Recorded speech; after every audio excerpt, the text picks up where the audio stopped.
The school board meeting will begin in 2 minutes. Please take your seats. Again, the school board meeting will begin in 2 minutes.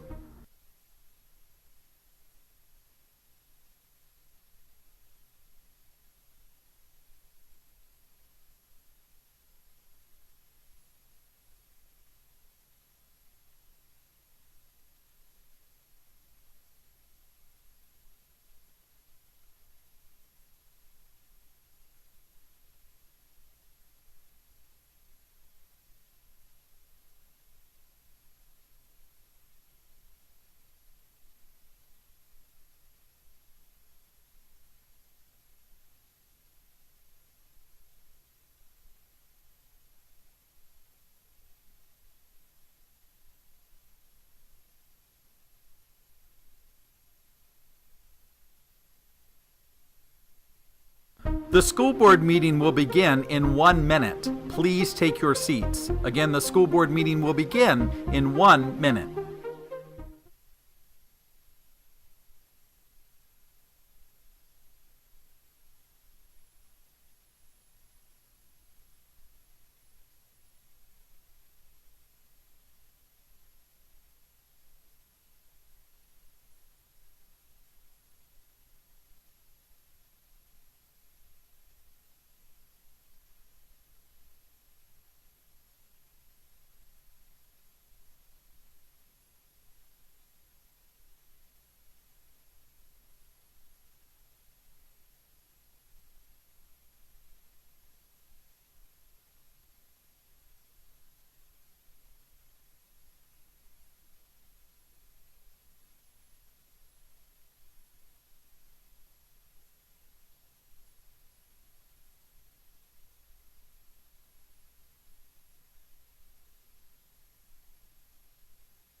Good evening, everyone. The June 25th, 2024 meeting of the Marion County School Board is called to order. Mirroring and modeling the way our students begin each day, I ask that we observe a moment of silence at this time. Would you please join me?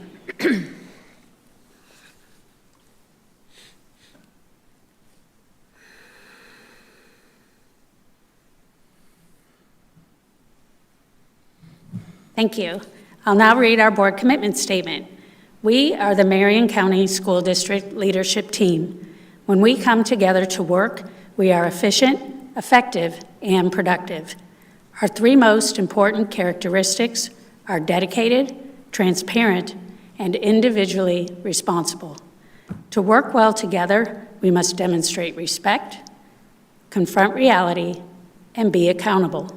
We will always put students first, and we will leave a legacy of success.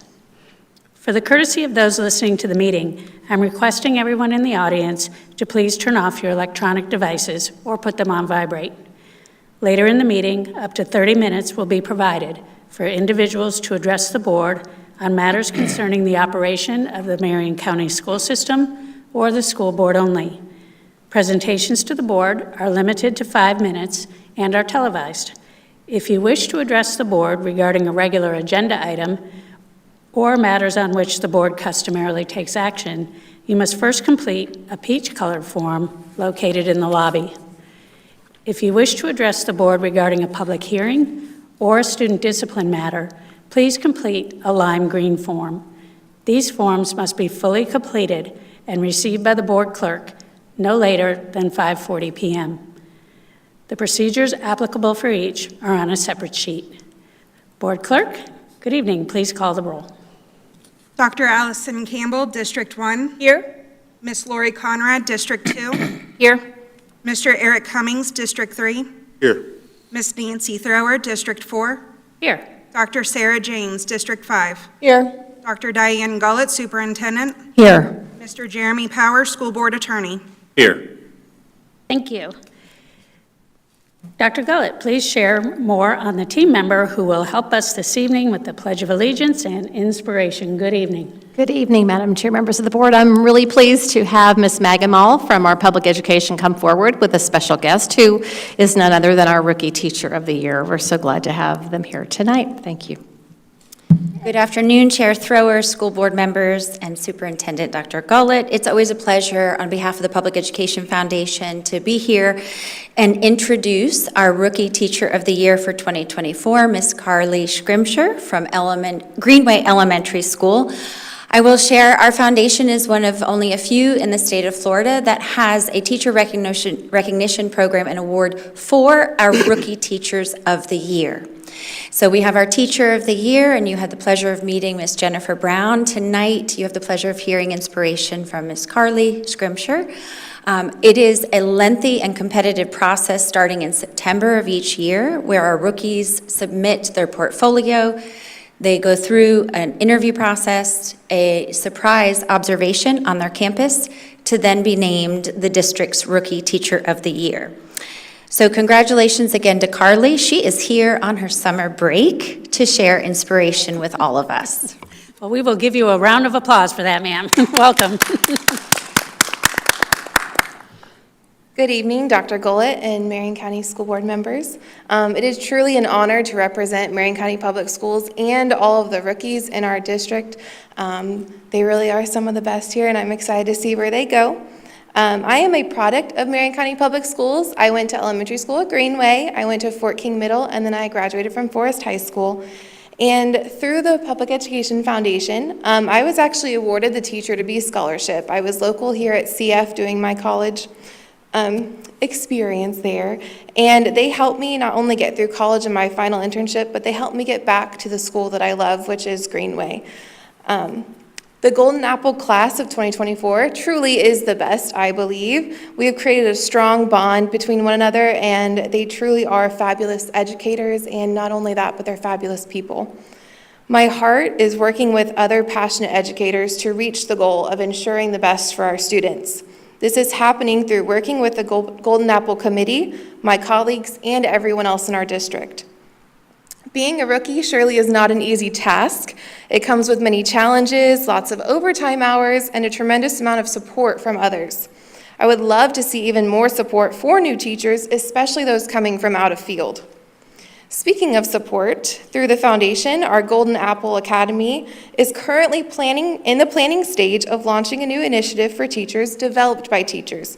Similar to the concept of Ed Camp, we have named the Teacher Development Day APPS, Apple, Paper, Scissors.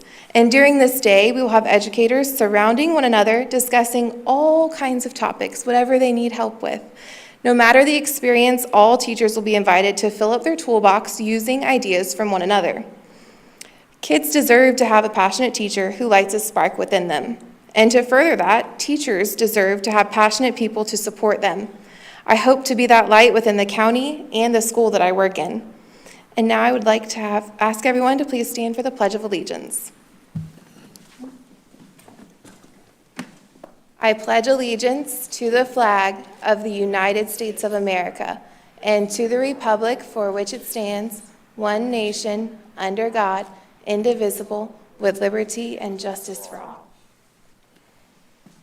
And we definitely want to come down and take a picture with you, so. Well, thank you again for supporting rookie teachers and also the Golden Apple program.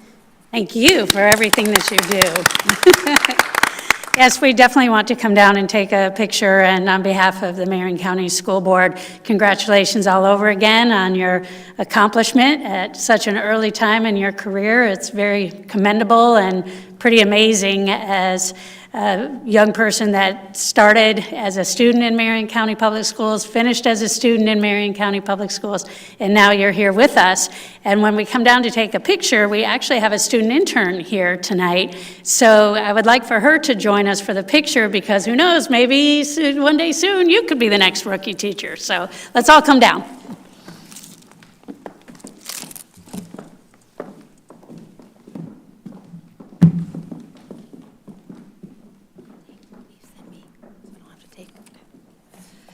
I would.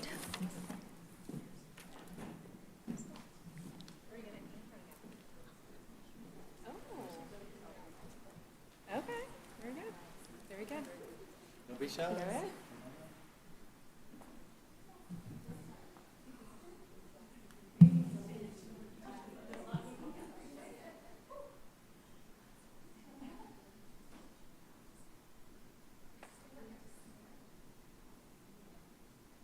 Carly, will you do me a favor and take your name tag off?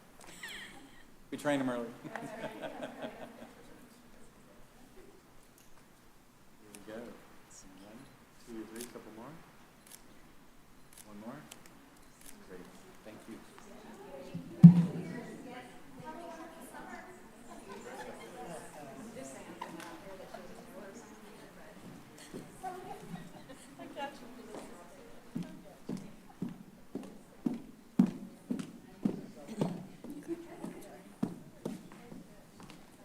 It's not mine. Let them talk.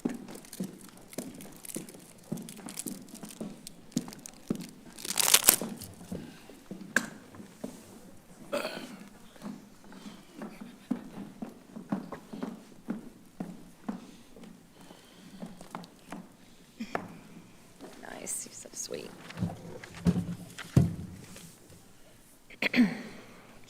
All right, that was awesome. Bye. All right, moving on. Dr. Gullett, would you please make a recommendation on tonight's school board meeting agenda? Absolutely, thank you. Members of the board, I recommend approval of the agenda for the June 25th, 2024 school board meeting with the materials in the board packet, those materials distributed to board members at the meeting, and the audio recording included as part of the official record of the meeting, with the exception of the following items. And there are a few, so bear with me. D26.1, D26.2, D26.3, D26.4, D26.5, D26.7, D26.7, D26.8, forgive me, D26.9, D26.10, D26.11, D26.12, D26.13, D26.14, D26.15, D26.16, D26.17, D26.18, D26.19, D26.20, D26.21, D26.22, and D26.23 that have been placed under discussion. Did I Thank you, miss one? Dr. Gullett. Yes, that was a mouthful. May I have a motion on the superintendent's recommendation? Motion to approve. Motion by Board Member Campbell, second by Board Member Cummings. All those in favor say aye. Aye. Aye. Motion passes unanimously.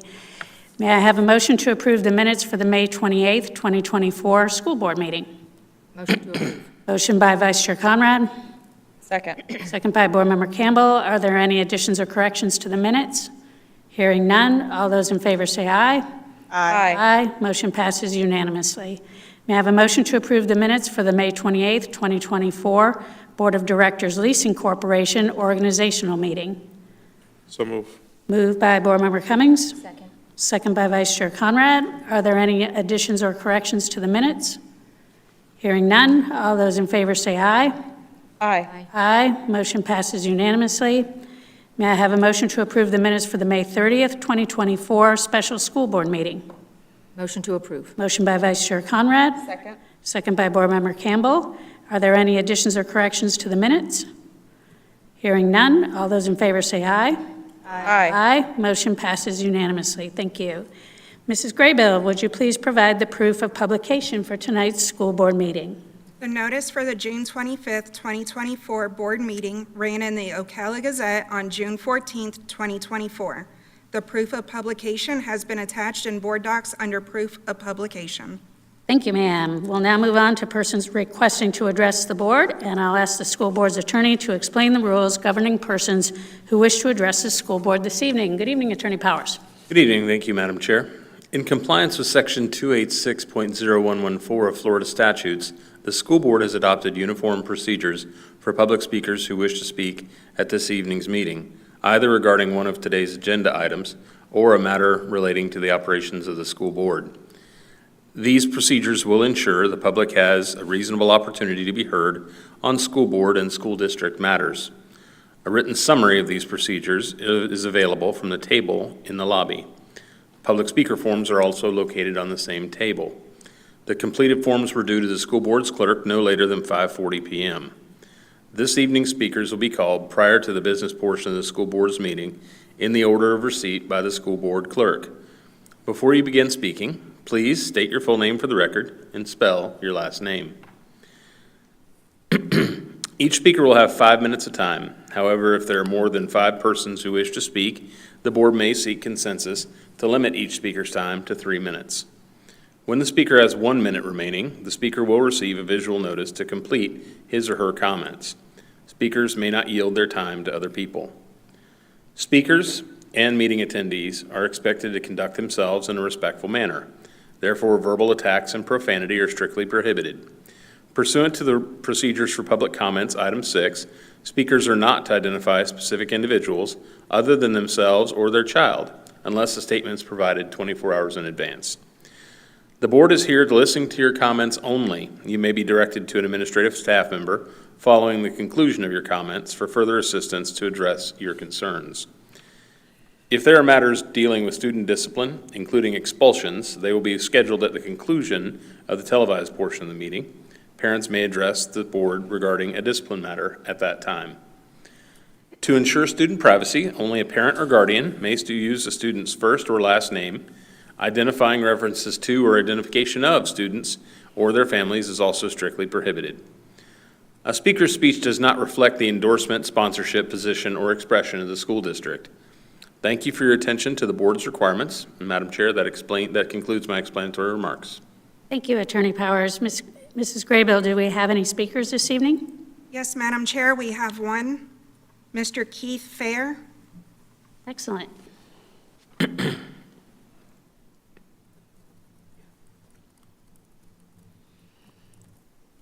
Good evening, sir.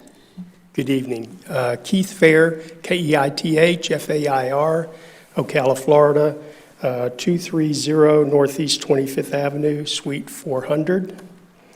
And if I may, I'd like to hand out some folders for each of y'all.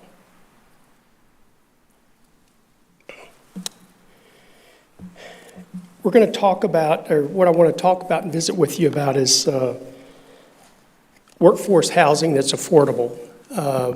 We have a real issue in our county, and it's a real challenge. And so we gathered some information for y'all to be able to review. Actually, the conversation and what I'm going to go through, it's literally going to be word for word because I feel that important about being able to have it where you can reference back and look back at what we said. And so first of all, I just want to start out by saying good evening, Madam Chair, other board members, and Superintendent Gulick. The Housing Finance Authority of Marion County, the HFA, was commissioned by Marion County Board of Commissioners in 1980 under state statute. There were several apartment complexes built with bond financing located over by CFCC. The Housing Finance Authority has the ability to offer bond financing.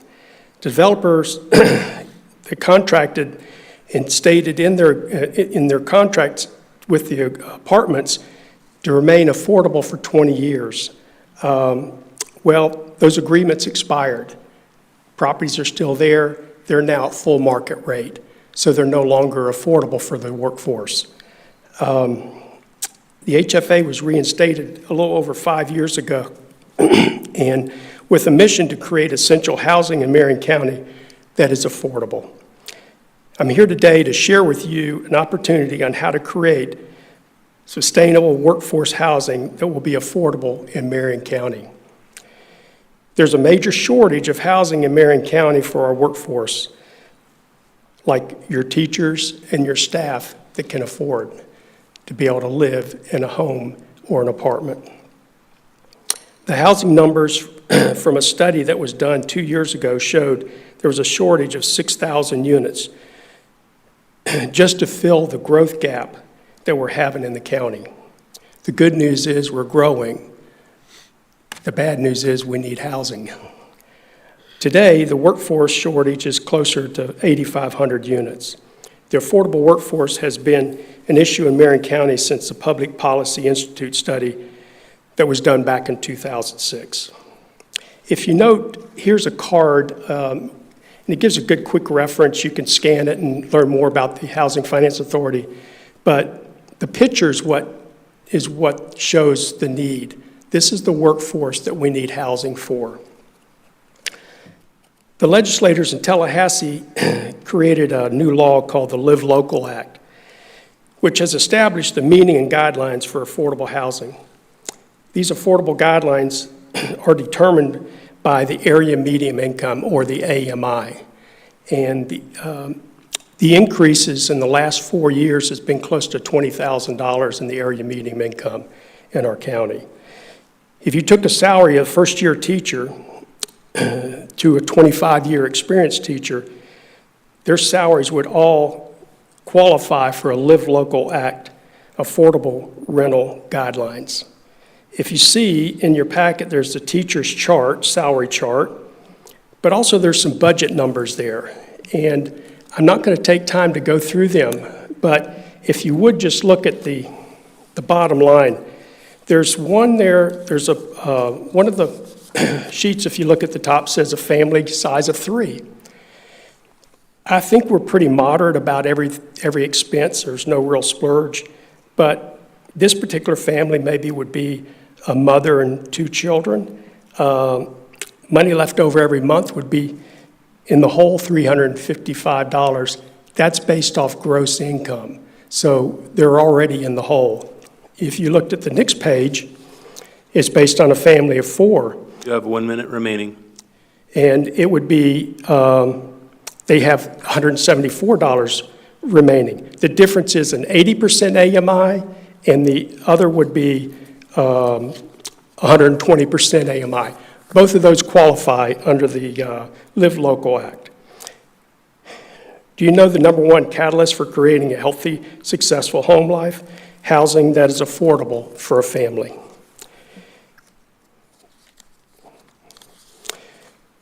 The HFA would like to offer assistance to the Marion County School Board with the issue and the challenge.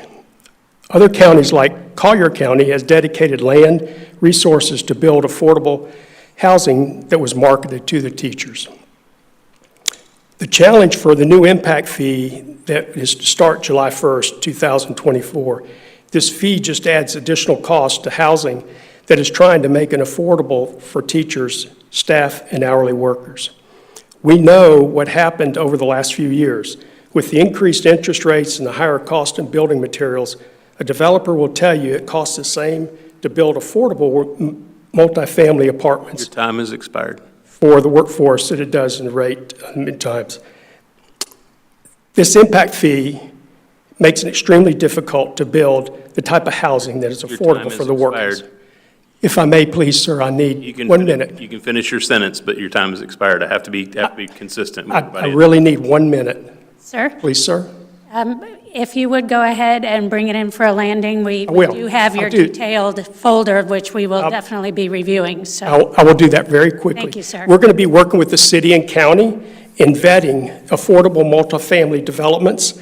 And with this application, which we have as 23-page application, we would propose that we would bring to the school board vetted developments that would meet these guidelines for affordable housing. Okay, sir. Thank you. In closing, look at the statutes because there's statutes. Your closing was done. Okay. Thank you, sir. Thanks, I appreciate it. It's nothing personal, but I I have to keep consistent with all the people that come, and tonight you're the only person, I understand. I appreciate But that. we will Please definitely- read through your packet because there's valuable statute information there for you to learn. Thank you. Thank you, sir. Appreciate you providing this material to us for the board members to take under advisement. Okay, are there any more speakers tonight? No, Madam Chair. Okay, thank you. All right, we'll move on to the one informational item we have for this evening. And this is regarding a grant, and it's the federally funded subaward and grant agreement for, the number is DR-4734 Hurricane Idalia. This grant was presented to the board on May 14th, 2024. On May 16th, 2024, the district received an email from the Florida Division of Emergency Management informing us that the subaward period of performance start and end dates were entered incorrectly, and the subaward and grant agreement therefore needed to be corrected. So the correction has been made on the federally funded subaward and grant agreement for DR-4734 Hurricane Idalia, which was regarding the performance start and end dates. So that was our one informational item for this evening. And we'll go ahead and move on. May I have a motion to approve consent agenda items C9-1 through C25-1, with the exception of items D26.1, D26.2, D26.3, D26.4, D26.5, D26.6, D26.7, D26.8, D26.9, D26.10, D26.11, D26.12, D26.13, D26.14, D26.15, D26.16, D26.17, D26.18, D26.19, D26.20, D26.21, and D26.22, and D26.23 that have been placed under discussion. You can all now be confident that your chair can count to 23. All right, may I have a motion, please? So move. Moved by Board Member Cummings, Second. second by Board Member Campbell. All those in favor say aye. Aye. Aye, motion passes 5-0. We'll now move on to student disciplinary matters and alternative placements. Before addressing expulsion matters, I wish to acknowledge that board members have received the alternative placement lists for students through May 23rd, 2024. Therefore, may I have a motion to approve the expulsion of student JD 24-308, JD 24-309, JD 24-310, JD 24-311, JD 24-313E, JD 24-314, JD 24-315E, JD 24-316, JD 24-317E, JD 24-318E, JD 24-319, JD 24-320, JD 24-321, JD 24-323, JD 24-324, with educational services for the remainder of the 2023-2024 school year and the entire 2024-2025 school year. May I have a motion, please? Motion to approve. Motion by Vice Chair Conrad, Second. second by Board Member Campbell. Is there any discussion? Hearing none, all those in favor say aye. Aye. Motion passes unanimously, 5-0. We will now move on to our discussion of our regular agenda items. May I have a motion to approve the first renewal agreement with Houghton Mifflin Harcourt Publishing Company? Motion to approve. Motion by Vice Chair Conrad. Second by Board Member Cummings. Dr. Gullett, do you have information you would like to share regarding this item? I do. Thank you, Madam Chair. Board, with your permission, this item will cost $2.5 million, but this is a request to renew the data share agreement so that our schools can purchase the reading and mathematics licenses and also provide resources and professional learning at our school sites for the 24-25 school year. Thank you, Dr. Gullett. That is a hefty price tag. Is there any discussion from the board? Hearing none. All those in favor say aye. Aye. Aye. Motion passes unanimously, 5-0. May I have a motion to approve the district's comprehensive evidence-based reading plan? Motion to approve. Motion by Vice Chair Conrad, Second. second by Board Member Campbell. Dr. Gullett, do you have information you would like to share regarding this item? Yes, thank you. This item is just over $2.5 million. And board, now the state requires that the board approve the K-12 comprehensive evidence-based reading plan annually, which is what this does. And this includes our comprehensive plan for reading instruction. And we talk about the base funding in here. It does address students from pre-K through 12th grade. And of course, involved in all of this would be not just salaries and benefits, but professional learning, materials, incentives, and tutoring provided through this plan that we've adopted. So with board's permission, we would move forward with this reading plan. Thank you, Dr. Gullett. Is there any discussion from the board? Just a brief comment. Yes, Vice Chair Conrad. I just want to say, as I was looking through this reading plan, it really makes me proud of the work that the district is doing. There's so many accommodations embedded in this plan to help our students move forward. And we were just talking last week about our legislative agenda and reflecting on all of the things that are going on at our elementary schools, our middle schools, and our high schools. And I just wanted to reiterate that our students have to show up to receive these services. All of the great things that are going on our campuses, you have to be there to receive them. So I just want to thank our team for the work that they're doing. A lot of time and effort, at least looking through this plan, I thought.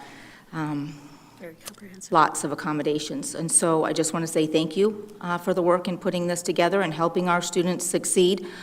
One thing, page 18 is upside down. Don't know if that matters or not. But anyway, just thank you again for the work that you all are doing each and every day on our campuses. Thank you, Chair.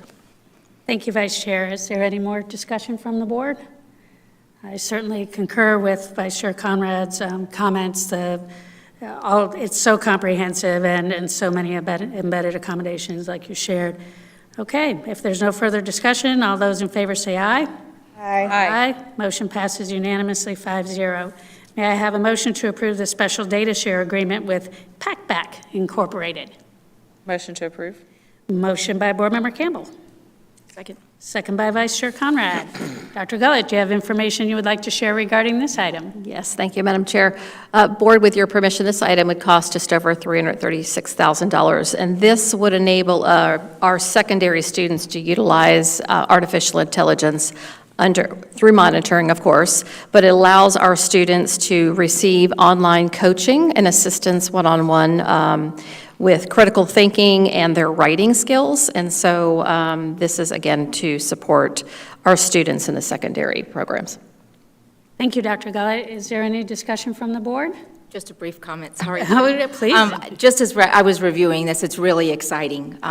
When I stepped away from the classroom, there was not a resource like this available to help our students. And as you follow what our students are expected to do in the area of writing, it continues to be very rigorous. And so I'm just thankful that we have this opportunity to use this program, and I look forward, I hope that I have the chance to see it being used. Thank you, Vice Chair Conrad. Yes, using technology for the good is always the goal. Is there any further discussion? Hearing none, all those in favor say aye. Aye. Aye. Motion passes unanimously 5-0. And we do have the representative from PackBack joining us tonight, so thank you for being here. Appreciate your commitment to Marion County Public Schools. All right, moving on, may I have a motion to approve the special data share agreement with Learning 2020 Incorporated, doing business as Pendo Learning? Motion to approve. Motion by Board Member Cummings. Second. Second by Vice Chair Conrad. Dr. Gullett, you have information you would like to share regarding this item? I do, thank you again. Madam Chair, members of the board, this item would cost just over $761,000, and this would allow us, this is for a 3-year agreement, and it would provide online resources in science, but not just online, also hands-on learning, which is also very important. So it would provide those support services, including our curriculum maps for this item. Thank you. Thank you, Dr. Gullett. Is there any discussion from the board? All right, hearing none, we'll go ahead and vote. All those in favor say aye. Aye. Aye. Motion passes unanimously, 5-0. Sounds like we're going to have science covered. All right, may I have a motion to approve the First Amendment with PowerSchool Group LLC? Motion to approve. Motion by Board Member James, second by Vice Chair Conrad. Dr. Gullett, you have information you'd like to share regarding this item? Yes, thank you. This item is nearly $2.3 million. I'm rounding up quite a bit, but this would allow our schools staff to continue to access critical dashboards and databases. This includes True North Logic, Performance Matters, and our data dashboard, Unified Insights, so that our staff can access the data necessary to help students be successful. Thank you. Thank you, Dr. Gullett. Is there any discussion from the board? Hearing none, I will just say that the amount of money that we are mandated to invest in technology, let alone the money that we want to spend on programs that we believe will help every student succeed, is really in the astronomical numbers. It's important to bring these numbers forward so that the community, the greater community, understands the investment that everyone is making in public education today. So if there's no more discussion, we'll go ahead and vote. All those in favor say aye. Aye. Aye. Motion passes unanimously, 5-0. May I have a motion to approve the grant applications Perkins v. Secondary? Motion to approve. Motion by Board Member Campbell. Second. Second by Board Member Cummings. Dr. Gullett, do you have information you would like to share regarding this item? Yes, thank you. Board, you're probably familiar with the Perkins grants and Perkins dollars. So this one would allow, with the cost about $718,000, provide for our students to receive CTE program support in middle and high schools.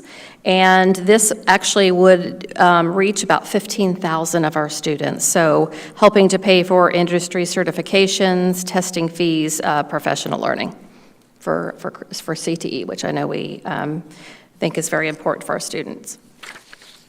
Thank you, Dr. Gullett. Is there any more, or is there any discussion from the board on this? For myself, I'll just say I love seeing middle school being included more and more. That's really such a critical time for our kids, and it'll be nice to have this in place. We'll go ahead and vote. All those in favor say aye. Aye. Aye. Motion passes unanimously, 5-0. Moving on, may I have a motion to approve the renewal agreement for NCS Pearson Incorporated? Motion to approve. Motion by Board Member Campbell, second by Vice Chair Conrad. Dr. Gullett, do you have information you'd like to share regarding this item? I do, thank you. The cost of this is just $174,000, and likewise, we were just talking about certifications. This item would allow for the certification, for us to purchase industry certifications, again, for middle school and high school and MTC students. And I wanted to share some data regarding this. As of June 12th, this is one of the questions I asked, we have the following. We have had students, we have 3,051 industry certifications attempts already made, 1,893 industry certifications earned, and that is a net increase of 19% increase in the industry certifications that have been earned compared to last year. So a year later, as you know, we've doubled in dual enrollment for career dual enrollment, and so we're seeing quite an increase in the certifications that are actually earned. And so we are tracking that and wanted to share that with the board. Good news. Thank you. Yes, that's very, very impressive. Is there any discussion further from the board? I'll just say I love the direction we're going with this. You know, it's been well established that not every child is interested in going to college, at least at the age they leave high school, and don't always see that connection to the next step. But if we can grab those students starting even in elementary school, in my opinion, and begin to help them focus on their passions and the things that they're really interested in, it's only going to serve them well in making their decisions for what they really want to do with their life. So I do remember a time when this budget was just decimated, and it is the I think this crosses all political lines. What I hear in the greater community is, we need vocational. We need more vocational. What are you doing with vocational? And so it makes me really happy to see all of these coming across. Okay, if there's no further discussion, all those in favor say aye. Aye. Motion passes unanimously, 5-0. Moving on, may I have a motion to renew bid 3933AH, food service large equipment term contract? Motion to approve. Motion by Board Member Campbell.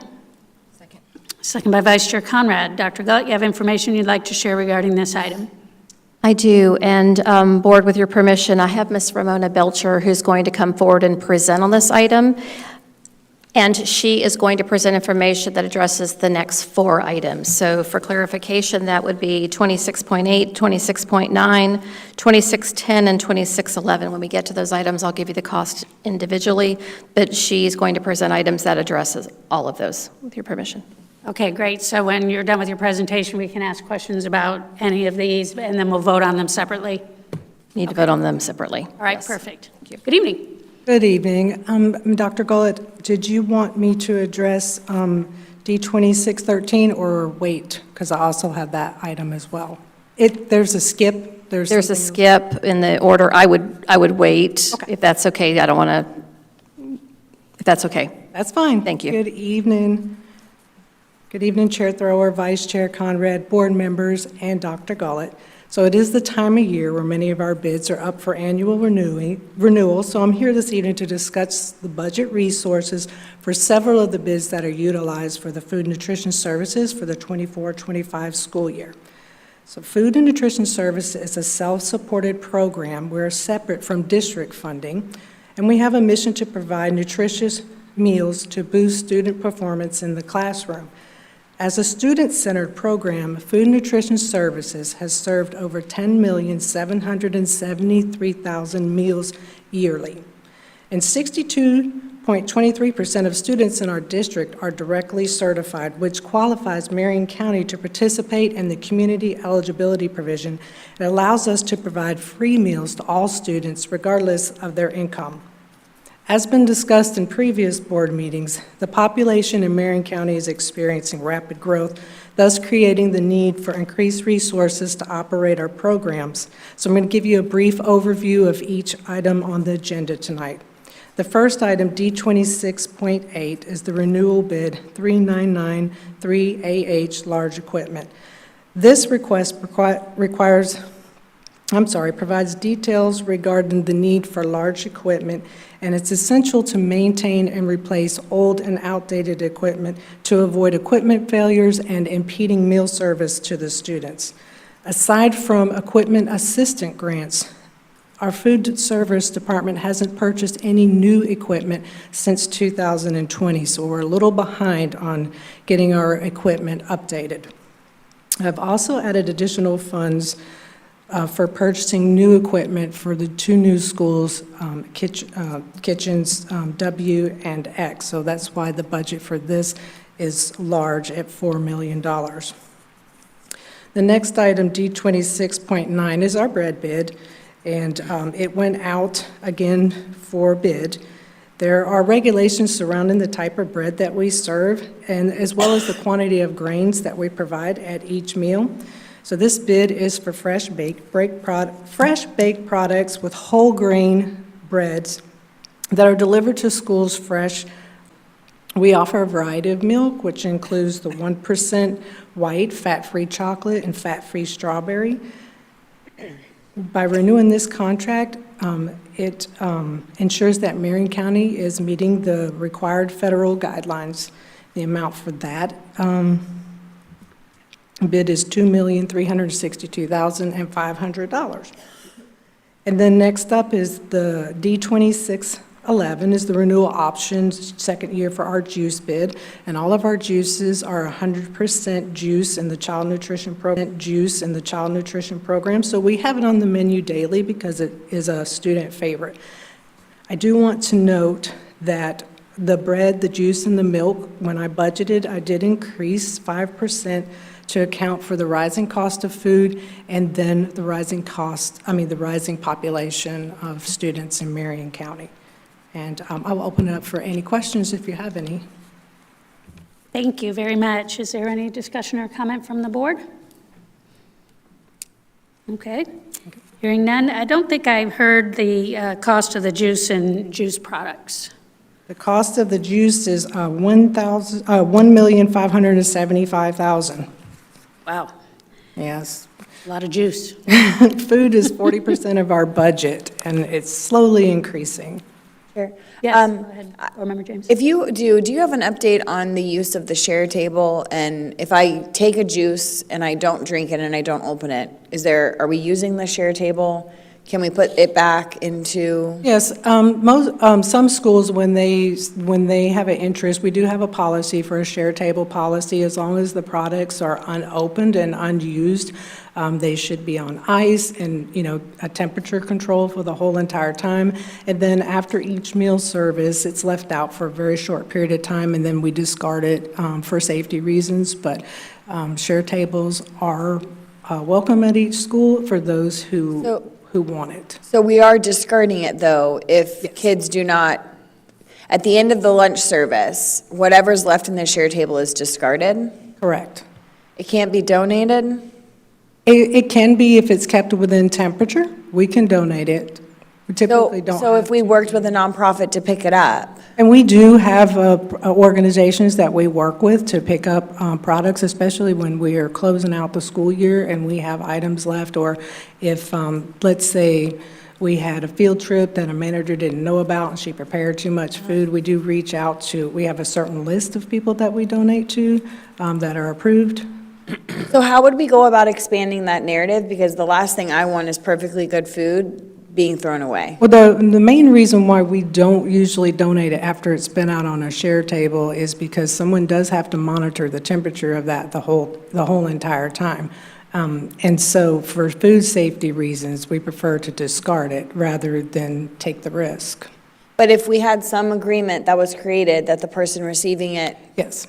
is taking on the liability or whatever with the temperature or and all of those things. I just think about like Boys and Girls Club. We have multiple Boys and Girls Club locations in Marion County, and our students get served at those locations. And when I toured Boys and Girls Club, the director spoke about the fact that they often are looking for donations of food. So I'm just wondering, maybe this is someone we already work with, but as an example, if Boys and Girls Club was willing to come pick up the food, from some of the local schools that are close by where the clubs are, I just don't want to see food get thrown away. If we have so many people in our community who are very, very, very needy. So it would be my request that we figure out how to partner with more nonprofits or partner with more ways for that food to land in the homes or the bellies of hungry people in our community. We do have a waiver when we donate food, taking the liability off of us and putting it onto them. So if anyone is interested in picking up leftover products, all they have to do is just reach out. To you? Yeah, they can reach out to me. If we identify a school or two that's doing share tables or has leftovers and wants to donate, we usually put them in contact with the manager and they coordinate from there. Are there schools not using the share table? I couldn't answer that. There possibly is some schools that don't want the share table because sometimes it creates issues, but for the most part, if someone's interested, and we don't stop them from participating in the share table, we just share the policy with them to make sure that they are following the procedures. Okay, thank you. You're welcome. Thank you. So it sounds like it's a school-based decision. It is. Okay. I agree with Board Member James. The devil's always in the details and also in getting the word out there and highlighting it and amplifying it. Dr. Gullett with Mr. Christians and others, whatever we can do to help support this. And Attorney Powers, I don't know if it would take some sort of contract beyond what you already have, which it sounds like you already have a waiver in place, so that's there. But just to make it more widely known, there's no point wasting food. Yes.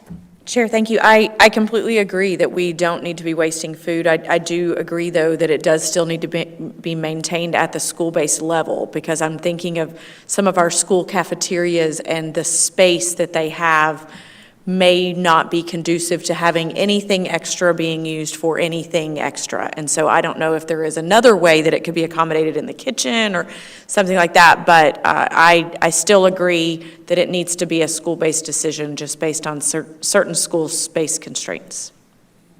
Yep, like I said, there's always the details that you have to figure out, but it seems clear that there's at least 3 board members sitting here that want to make sure that, waste not, want not, right? If we can figure out a way to share it, sharing's caring.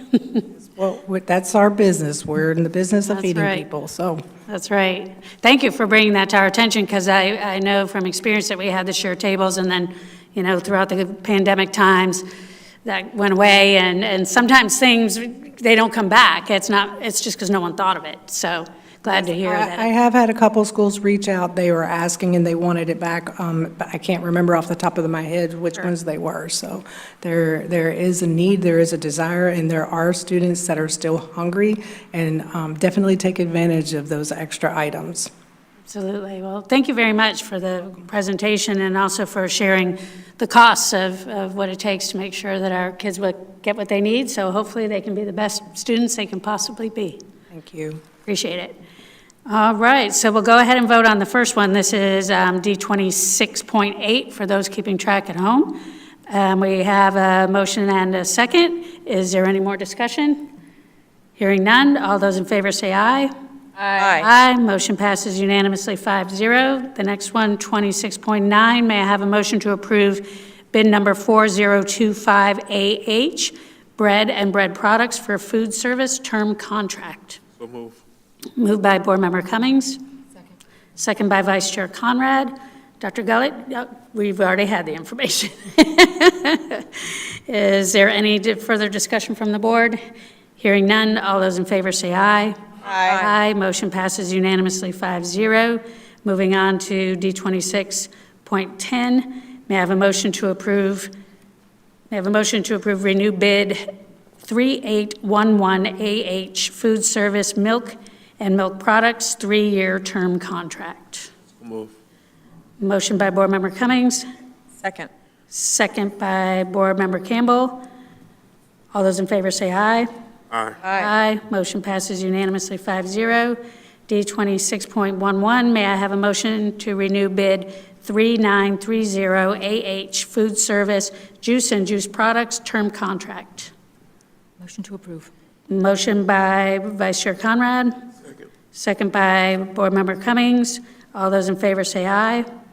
Aye. Aye. Motion passes 5-0.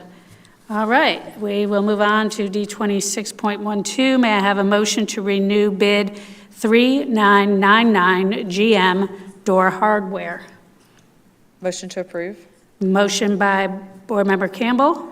Second. Second by Board Member Cummings. Dr. Gullett, do you have information you would like to share regarding this item? Thank you, Madam Chair. This item, I think, is pretty self-explanatory. It would allow us at a cost of $250,000 to purchase door equipment and locks. All right. Is there any further discussion from the board? Hearing none. All those in favor say aye. Aye. Aye. Aye. Motion passes unanimously 5-0. Glad I don't have to purchase $250,000 worth of door locks from the house.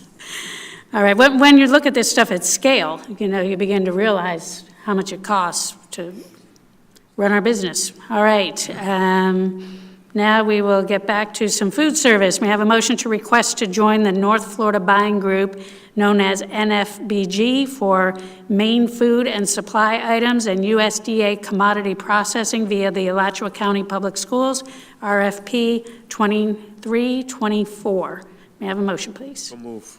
Moved by Board Member Cummings, Second. second by Board Member Campbell. Dr. Gullett, you have information you would like to share regarding this item?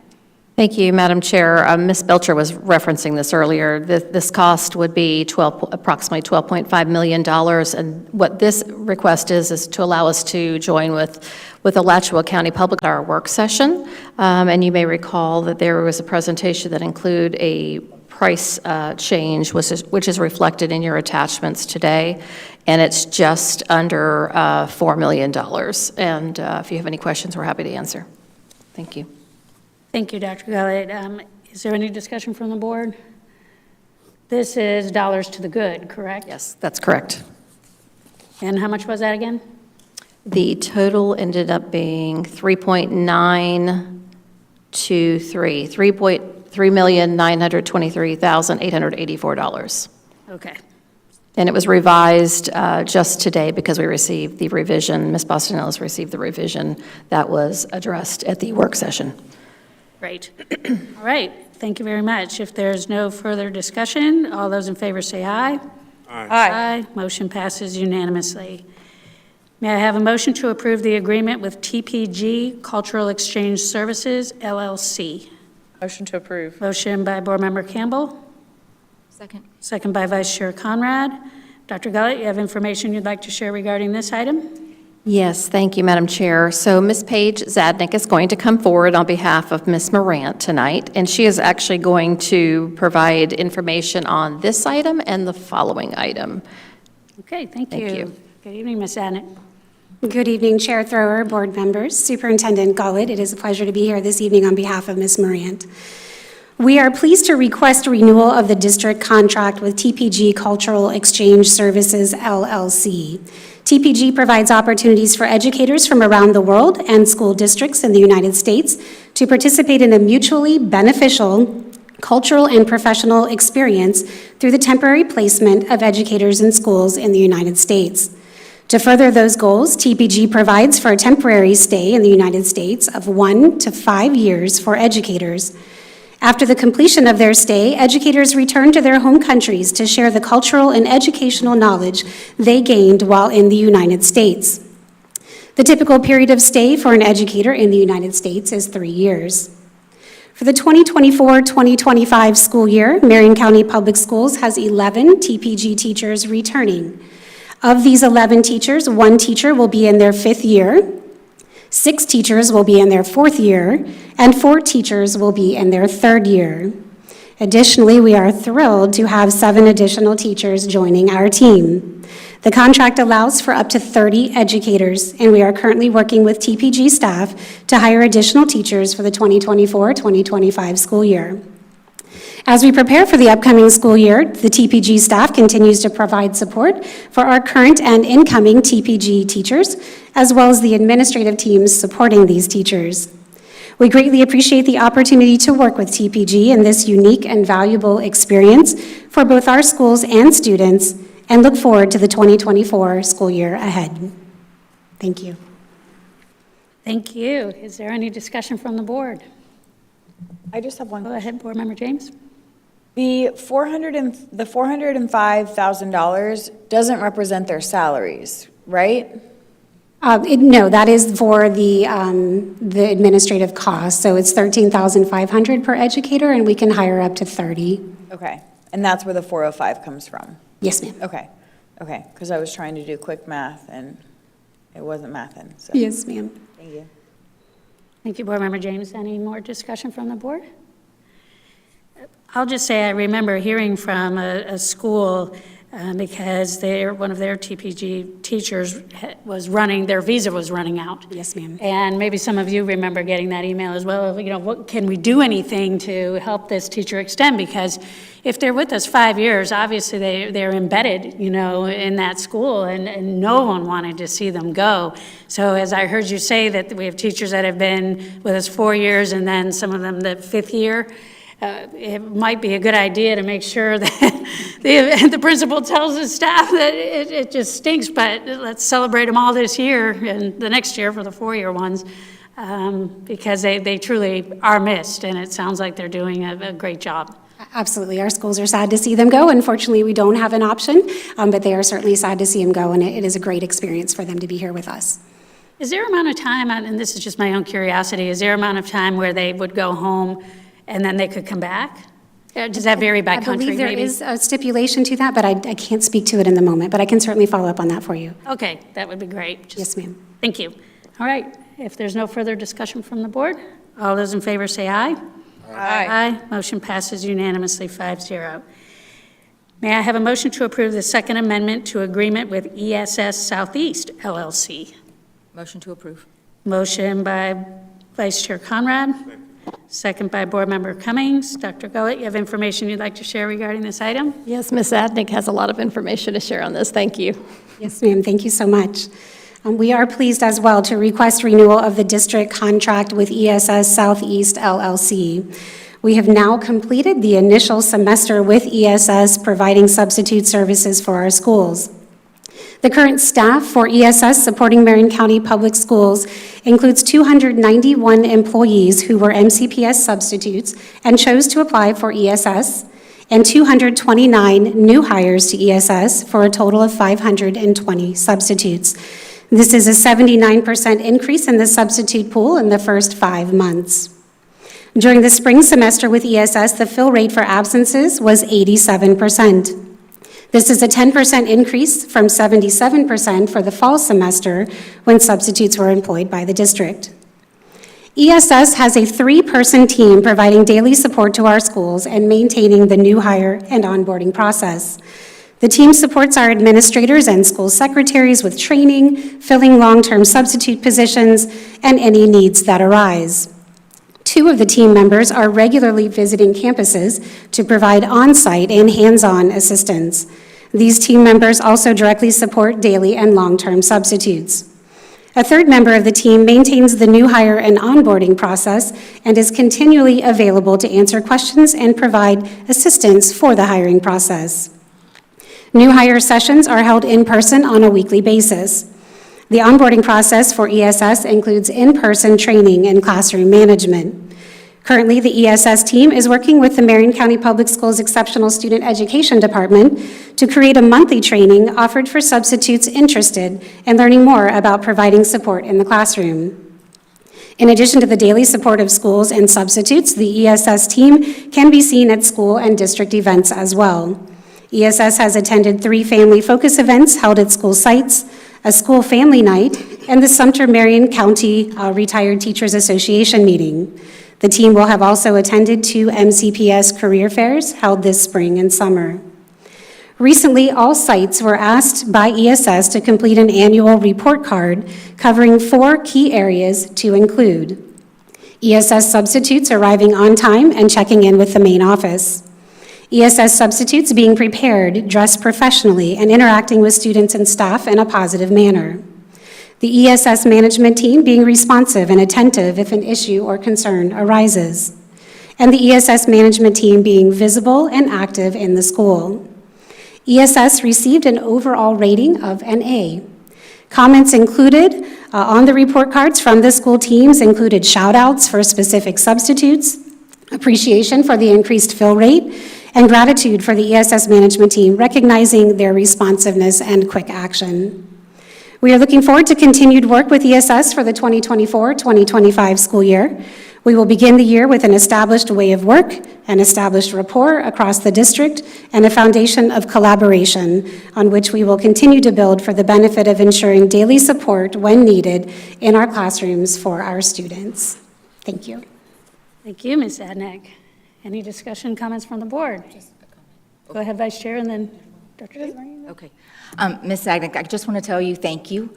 Every time I visit a school, they are so grateful and so happy for this system. It's been one of the fastest turnarounds as far as going from something that our staff were really struggling with, and now they're elated. It's just really been a positive experience. I personally have not received one negative comment.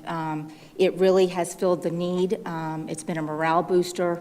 And so thank you and your team for the work in getting this together and moving it forward. Thank you. It's been our pleasure. Thank you, Ms. Conrad. Thank you, Vice Chair. Board Member James. My only question, because I think it all is great, the program is great. I'm only wondering why we're budgeting less than we spent this past year. We spent $5.311 million this past school year and have budgeted $4 million. And if we go over this $4 million, where is that coming from? Mm-hmm. Yes, ma'am, Dr. James. I don't believe Ms. Boston Ellis is here this evening to speak, but I would. Oh, is she here? Oh, Ms. Boston Ellis, would you be able to speak to that question? Yep. Thank you so much. She can answer it all. I know she can. She carries the money bags in her head. Thank you so much. Not really, but thank you so much. Good evening. Great to see you, Ms. Bostonell. It's good to be seen.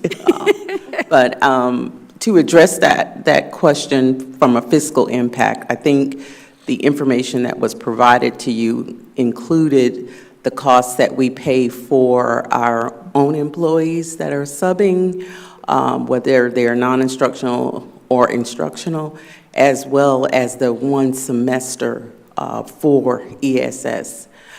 We are looking to take a deep dive into that program to make sure that we are maximizing that service for ESS, that we are encouraging our schools to go first to ESS before they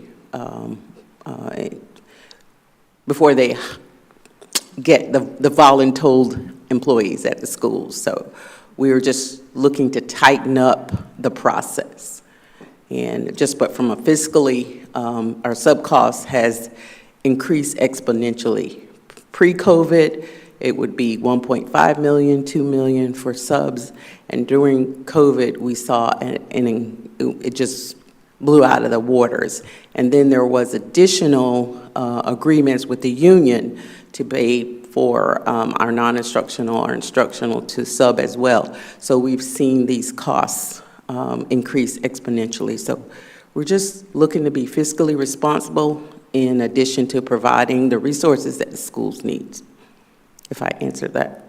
Well, where's the money going to come from if we go over the 4 million? Like everything else, Dr. James, it would be fund balance. We will also look at long-term subs. If we have a long-term sub in a school, we would look at reducing the staffing at that school in terms of budgeting. So we would reduce that staffing, and if the principal decides they found someone to hire, then we would restore that budget for hiring that. So if you think about it, these are duplicated costs. So we've staffed budget-wise for whatever the school needs, and then on top of that, we are budgeting for substitutes as well. So there is a delicate balance between the budget for our substitute costs as well as the budget for staffing.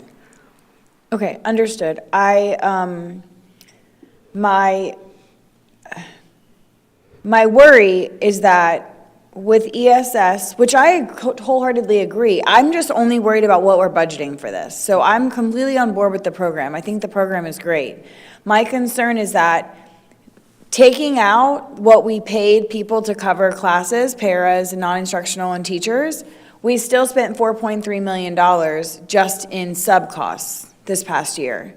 Aside from the $331 for instructional support and $669 for non-instructional support. So my concern is that while we're trying, our vacancy number stays pretty consistent in that 115 to 130 range. Mm-hmm. And we had 729 resignations and retirements this year, which is our second highest, pretty much third highest in the last 6 years. And so my concern is that the vacancies are still going to be there, and I don't think that issue is going away, and I just worry about budgeting not enough money for this critical need that we all agree is very important, and then pinch coming to shove and trying to figure out how we're going to cover it. So that's my only hesitation, is the number. Yeah. I think you will find what we do every year is we are measuring a cost versus the need, and the need is the priority.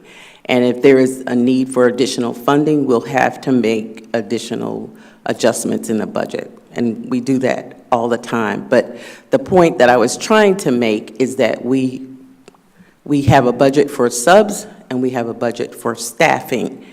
And if we are using subs, then the budget for their full-time staffing doesn't need to be as high. So yes, we will make the adjustments. If there is additional funds needed for substitute, then we will make the appropriate adjustments and we will come back to you.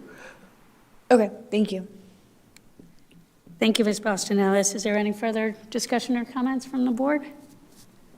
Hearing none, I'll just say thank you as always for the great work that you do and the balancing act that you somehow manage to not only perform but complete pretty much on a daily basis. It's definitely a team effort. Thank you. Absolutely. Thank you. All right. If there's no further discussion, all those in favor say aye. Aye. Aye. Motion passes unanimously 5-0.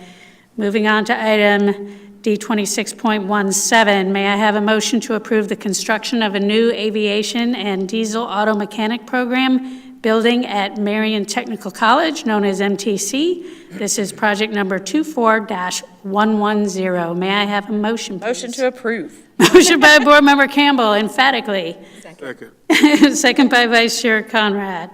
And I see Superintendent, do you have information you'd like? I do, and Mr. I saw Smallridge Mr. is standing. I Smallridge know. waiting in the And wings. Mr. Smallridge can make his way down, and he is going to present. Board, I don't think I have to say again out loud that we're all very excited about, for the first time ever in our district, that we received an appropriation from the state and legislature of $5.57 million. And Mr. Smallridge is here with us tonight to provide an update on this first phase of construction proposed to you, Board. Thank you. Good evening, sir. Good evening, Chair Thrower, Vice Chair Conrad, board members, and Dr. Gullett. It really is my pleasure to be here tonight because we've been waiting for this night for a long time at MTC. We're here to seek your approval to move forward with the actual construction and the real groundbreaking on the building that we've been talking about for over a year and a half. And Dr. Gullett did allude to the fact that this is the first appropriation request that Marion County has received from the state legislature, so it is special and it is a big deal. So this first phase that we're asking your approval tonight, every bit of it's funded through that appropriation request. And while I'm thinking about it, I do want to thank the board, especially Dr. Campbell, because she pushed this a lot, and Dr. Gullett was really on me about, hey, let's do this. And it started out as a conversation a little over a year and a half ago about what programs would we need.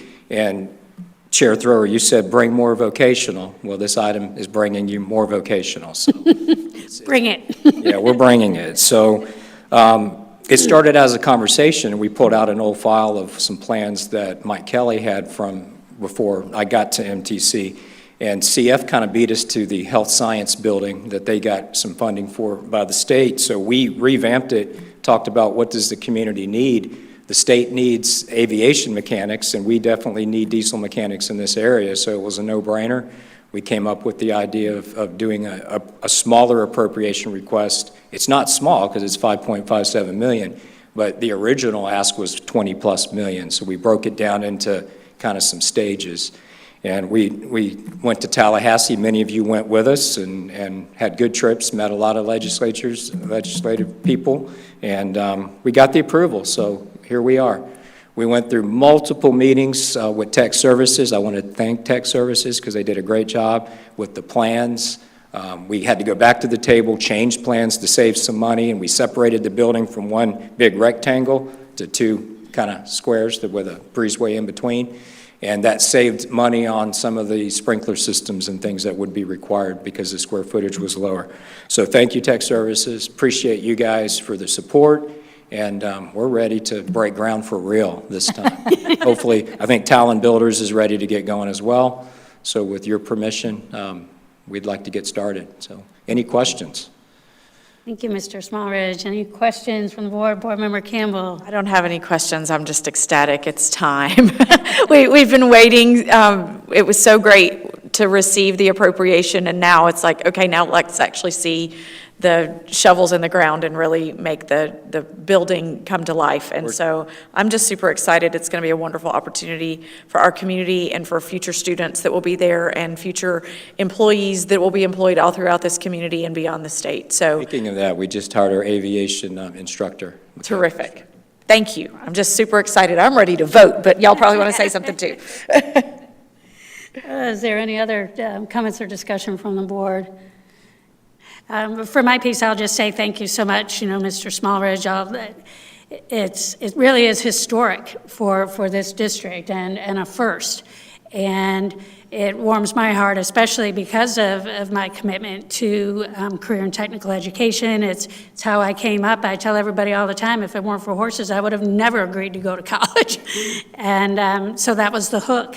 And it is so worthy of celebration, and the fact that we received, it really is considered an extra $5.7 million, but all of that money, you know, comes from each and every one of us as taxpayers.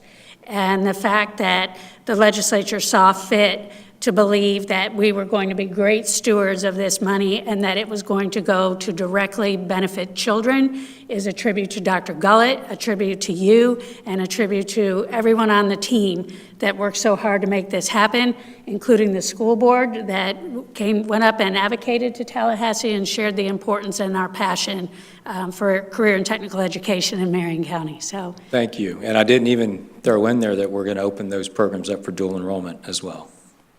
fantastic. Starting in middle school? They're going to start picking up their skills in middle school. All right, thank you. All right, thank you, guys. All right, I think we're ready to vote. You ready, Dr. Board Member Himmel? All right, all those in favor say aye. Aye. Aye, motion passes unanimously 5-0. Fantastic. May I have a motion to approve the agreement with the National Center on Education and the Economy? So move. Moved by Board Member Cummings. Second. Second by Vice Chair Conrad. Dr. Gullett, do you have information you'd like to share regarding this item? Certainly. For this item, the cost would be $106,500. And Board, I think you're well familiar with the National Center for Education and the Economy, known as NCEE, or formerly as NISL, National Institute for School Leaders, providing an evidence-based program to help support our pipeline and growth, professional learning for our leaders and future leaders. And so this would allow us to purchase the materials, curriculum, so that our team could continue to participate. Thank you. And did you share the dollar amount?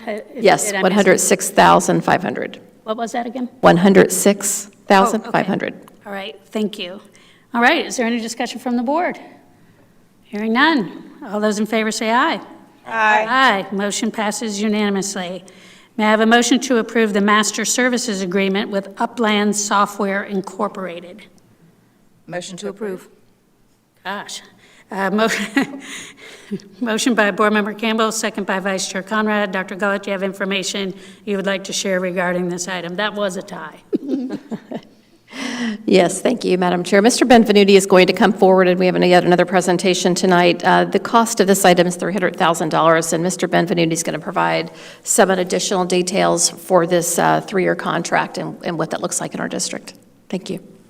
All right, good evening, Board Chair Thrower, Superintendent Gullett, and board members. FileBound is an enterprise content management software that aids the district in managing documents. It provides tools for digitizing, storing, organizing, and accessing documents.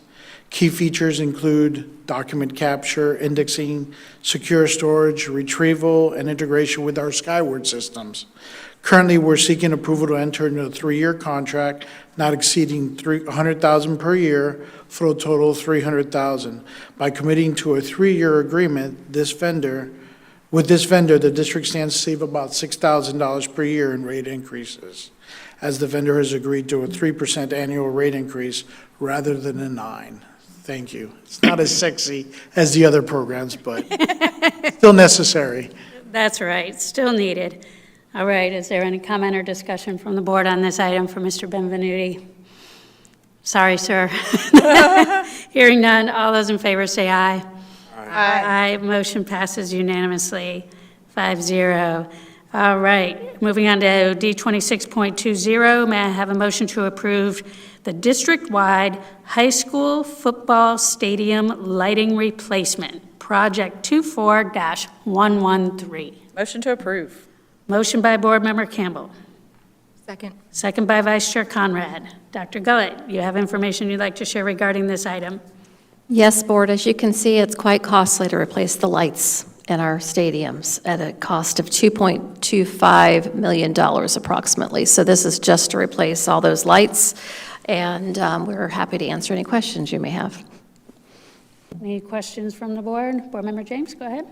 My only question is, in September of 2023, we had a work session on the plan, and it included, and I only really remember this because I spent all fall going to high schools, and I think Dr. Campbell did too, and we were like, you're getting new lights, you're getting new lights. And so I remember having that conversation, so I went back to look at what the meeting was. And so in the total funded projects for 23-24 school year for the September 7th, 2023 work session, these were in here, and they were listed at $150,000 per stadium. So I honestly thought it had already gotten done. I didn't know it hadn't gotten done. So then when I saw the item for tonight, I was wondering, my first question is, what happened from September until now? Oops, I think you're going out.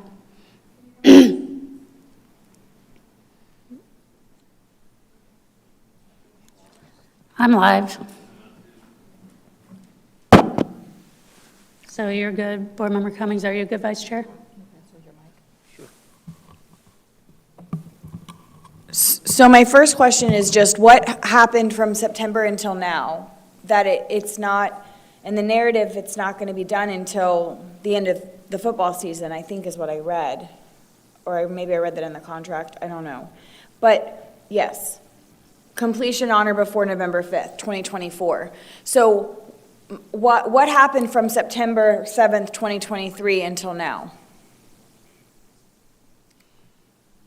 Ms. Dobbins, if you could address the what was done then and what this request is tonight, that would be helpful. Thank you.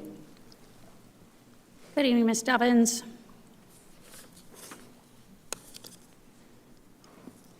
Yes, as we present the 5-year plan, it's always estimates that we do, and we're having to replace the drives and the ballasts for these lights as well. It includes all 8 stadiums. We will start with Lake Ware High School and Forest High School first because they have a whole stadium pole out. We have a contingency plan, and we cannot get those 2 stadiums lit before their first home game, but we are hopeful that they are lit. As we move through that process, after we complete Lake Ware High School and Forest High School, we then schedule the next high school based on their away game. And then we complete that stadium during the week of their away game. And then we hope to have all stadium lights done by that November time. We then take the lights that we are removing, and we are using those lights to make sure our baseball and softball fields are able to use those lights. We are looking at also the potential to scrap metal the old lights, and if they're working, looking at selling or auctioning those lights if they're still usable. So I'm completely on board with replacing the lights. That's not my question. My question is what happened from September in the work session until now? That we're just, I was just under the impression that this was all going to be done before football season this year. It was part of the 23-24 school year. So that's just my question. Construction is a process. We have 81 projects being done in this district this year. So it takes time to get to those 81 projects when you are a very small department. It will be done in the fall of this year, and most of these schools will have LED lights for the majority of their home games. Okay. Thank you, Ms. Dobbins. Is there any further questions from the board regarding this item? Because it certainly sounds to me like we have, remind me again how large our staff is in facilities? So currently, we have one construction coordinator that oversees the GMPs. I know I'm getting feedback down here. That oversees the GMPs and the projects. We only have one project manager that also oversees, and 3 inspectors, but we just now got our 3rd inspector, so we went without an inspector all year. As you approved recently, we are adding staff because we are booming in the construction business. Okay, thank you very much. And please keep the board posted on facility needs, that you have. I know we're going to be discussing them a little bit tonight and then also moving forward, but we definitely have entered a new era of a lot going on in a department that had virtually nothing going on for a very long time. And I don't want to say nothing. What I mean by that is we weren't building anything new. We were very limited in the amount of money we had to even maintain at a basic level. But now, you know, we're fortunate that we do have some money flowing so that we can get some schools built. And your little department is going to need some boosting. That's what I feel like I'm hearing. I don't know what the board sees on that. Agreed. Okay. All right. Thank you. Anything else? All right. All those in favor say aye. Aye. Aye. Motion passes unanimously, 5-0. All right. Moving on to D26.21. This is the discussion of the report on facility policies and procedures recommendations. Attorney Powers, do you have information you'd like to share regarding this item? That's it. In fact, an operations item. I'm sorry, I lost my mic again. This is an operations item. I believe the superintendent was planning to address this to you. Okay, thank you. Thank you. All right, Dr. Gullett. Thank you, Madam Chair. Members of the board, I have several things I'd like to bring to your attention as it references this consultant report, so bear with me. So after I review the consultant's report that you see before you tonight, it's clear that the district is in full compliance with applicable Florida law, administrative rules, state requirements for educational facilities, known as SREF, and the terms and conditions of the solicitation documents. The consultant found the process and procedures, including the current scoring criteria, to be legal and appropriate. I am pleased the changes we were making to the process, specifically which were already being implemented when we attempted to redo the interview, are the same as the recommendations made essentially by the outside counsel and the experts. So specifically, the consultant also provided 10 recommendations, which you see before you tonight, for the district to consider. As to recommendations 1, 2, and 6, the district is already in the process of implementing these changes. As to recommendations 4, 5, 7, and 10, although the consultant provided model scoring criteria for us to consider, they suggested convening a committee so local stakeholders could provide input to ensure that the process reflects the values of our local community in Marion County. I agree with that recommendation, and we will be moving forward accordingly. As to recommendations 8 and 9, the district will bring proposed policy to you, the board, for consideration at the next policy review cycle. As to recommendation 3, that is something that the board will need to determine how to move forward.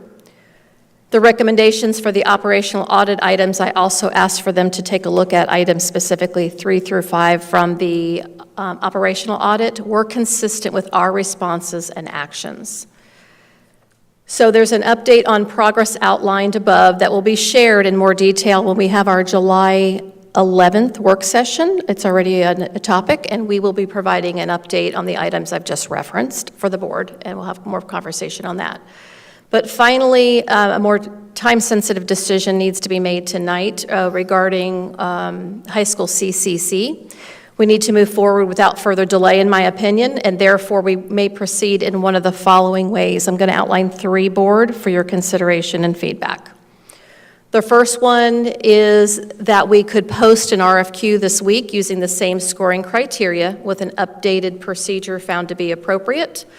This would give us the ability to open the main buildings for the 26-27 school year, which is what the estimate was to begin with. However, some aspects of the project, such as the auditorium, gymnasium, and athletic fields, would likely not be completed in time for the first day of school.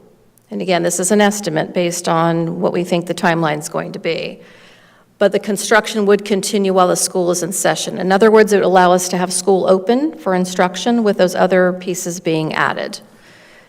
Another option, option 2, would be that we can proceed with bringing forward the results of the process as it was conducted, and this would provide a better chance of having more of the construction project completed that I've just outlined, open for the 26-27 school year, and more of those ancillary buildings would be completed.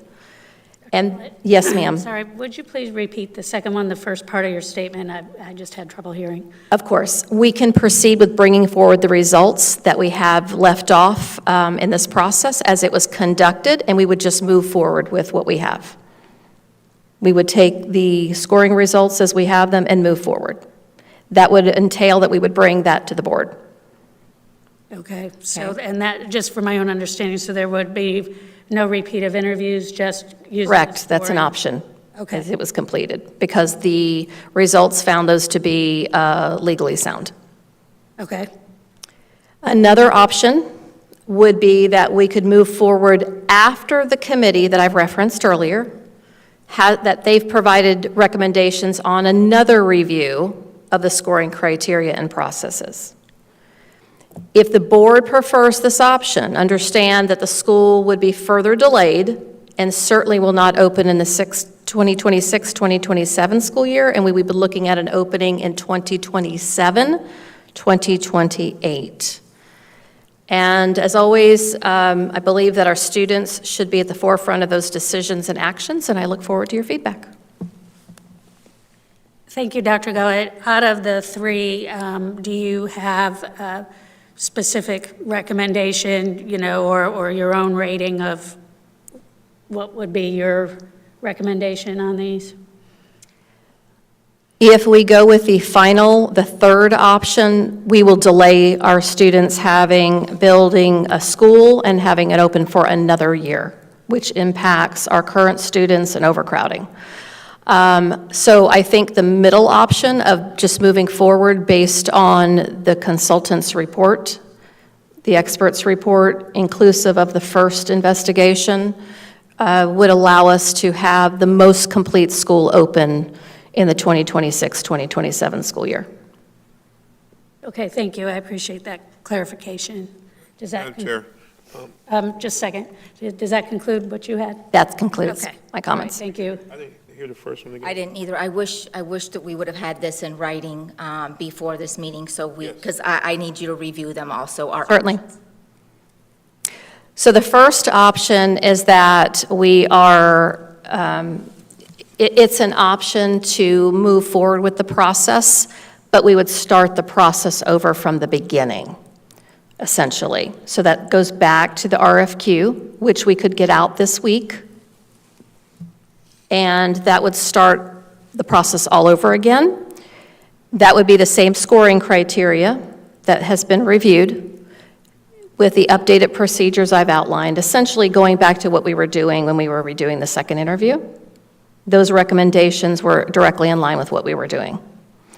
And that would give us the ability to open the main buildings, so instructional wing, and we do anticipate likely, and I can't promise, but anticipate that would of course involve and include the cafeteria, but none of the other buildings, athletic fields, auditorium, we don't think, my team does not think we can get all of that done with the time frame. So, but that would be starting over from the beginning, but more construction occurring while the students are in session, which is not ideal, which is why I go back to reminding the board that everything we do needs to be in what's best interest for our students and the conditions for learning for those students. None of them are perfect, but here we are. So with all of that said, I do think it's important that the board provides feedback on these items. Dr. Gullett, if I summarize my understanding for the board, would you please correct me if my understanding falls short? The three options you're being presented with, board, appear to be, number one, the completely new RFQ, basically taking the process we just did, redoing it. Number two, since the investigative reports and the investigative report and also then the consultant's report found that the process was not flawed, except for things that essentially didn't matter to the outcome, that we simply adopt the original bidder on that contract and move forward in that direction anyway. And the third would be we start completely over, have a committee analyze the process, figure out if we want to change our weighting scales or other items within the process, which page 31 of the report says was not necessary. It says, based on a review of the Facility Policy and Procedures Manual and school board policies related to procurement of construction and construction-related services, MCPS is in full compliance with applicable Florida law, administrative rules, SREF, and terms and conditions of its solicitation documents. Goes on to say on page 32, we concur with the substantiated findings. I'm sorry, that was this other section. I'm looking for, here we go, back on number, skipping my quote, sorry. The study also found that in addition to there being no, here we go, at the time of our review, the bottom of page 31, there was nothing to indicate that MCAPS's processes were arbitrary, capricious, clearly erroneous, or contrary to competition. So, you got three options, one of them being the most clean. You redo the process since they found that the process was correct in the way it was done. We just restart that process with new people. Or, that has the advantage of being clean. Or, number two, you go with the original process results because both reports indicated there was nothing wrong with the process, and anything that went on that was not the way we would have liked to have had it with the process did not have any impact in the ultimate result. Or number three, restart with new criteria, which has the advantage of being consistent for the future with any other RFQs that we seek, any other bids we enter into, any processes we go forward. So each of them has their advantages and disadvantages. What they boil down to is time. One is going to make sure that we've got a school that's in the best interest of the district. The school is open as quickly as we can possibly get it there, and probably complete, if estimates are correct, by the 26-27 school year. The next one is the school is partially complete by 26-27 school year, probably will open, but may still need some construction. The third is we're not going to get there. It's going to be another year pushback. So those are the factors for you to consider. Given those factors, each has its distinct risks and advantages. So that's if I did an okay job of summarizing that, that's what I'm trying to understand as well. So from my garnering, what I've read from the reports, that's the directions. Thank you. Oh, now you're the victim, huh? Now I am. There we go. But it's all coming and going. You're good now. Okay, I'm going to give it a try. Thank you, Attorney Powers. I concur with the summary, absolutely. And I just want to make a footnote that with regard to, do you want me to stop? Your microphone, Board Member Campbell, just because she's cutting in and out, it makes it really hard. I just want to make a footnote with regard to the committee that our plan, as I've referenced at the beginning, that we do plan to have a committee and include local stakeholders moving forward regardless. So that's why we have the issue right now of the timeliness of the high school. But regardless of the feedback tonight for the high school project, CCC, we do plan to move forward with having a committee to look at all this in entirety and give feedback on that. The question is whether we do that now, which will delay a year due to the timely nature of this project. Thank you. Okay. I do have a quick question. So number 3 is going to happen regardless. The committee will occur regardless. If we do it and we wait until the committee convenes, we get input, we do all of that, we cannot open for another year because we're already very close to being able to be open at all. Okay. All right. Thank you for that clarification. Board Member Cummings. This is a lot to try to make a quick decision on. I think this is something that we need to be talking about a little bit more in depth. I think we probably need a workshop to have the conversation on this to make sure that we're doing what's best for students, what's best for our community, and making sure that we get the right community input that we need to get in this. I'm not seeing us moving so fast on this tonight for this situation. Vice Chair Conrad? I agree. I wish we would have had a little bit of this information ahead of time. It would have made it a little bit easier to process and reference. It was on my list in my closing comments to request a work session on the procurement process. I personally feel if we would have done that up front, if we would have been, if the process would have been presented to us, we could have avoided a lot of these pitfalls. So I also would like to have a work session if Ms. Dobbins and her team would grant us the opportunity. She can walk us through how this works before we decide how and what we want to do with this contract. Chair. Go ahead. Chair, I'm going to respectfully disagree with the fellow board members here. In our previous board meeting, we had conversation about an investigative report, and we have also received this detailed investigative report that has outlined our process wasn't wrong. And frankly, that's what has been at question all along. So I could easily say that option 3 is a no-starter for me. We have to get this moving. I could be on board with either a phased opening or a completion as closely as we can get it, which would be options 1 and options 2 respectively.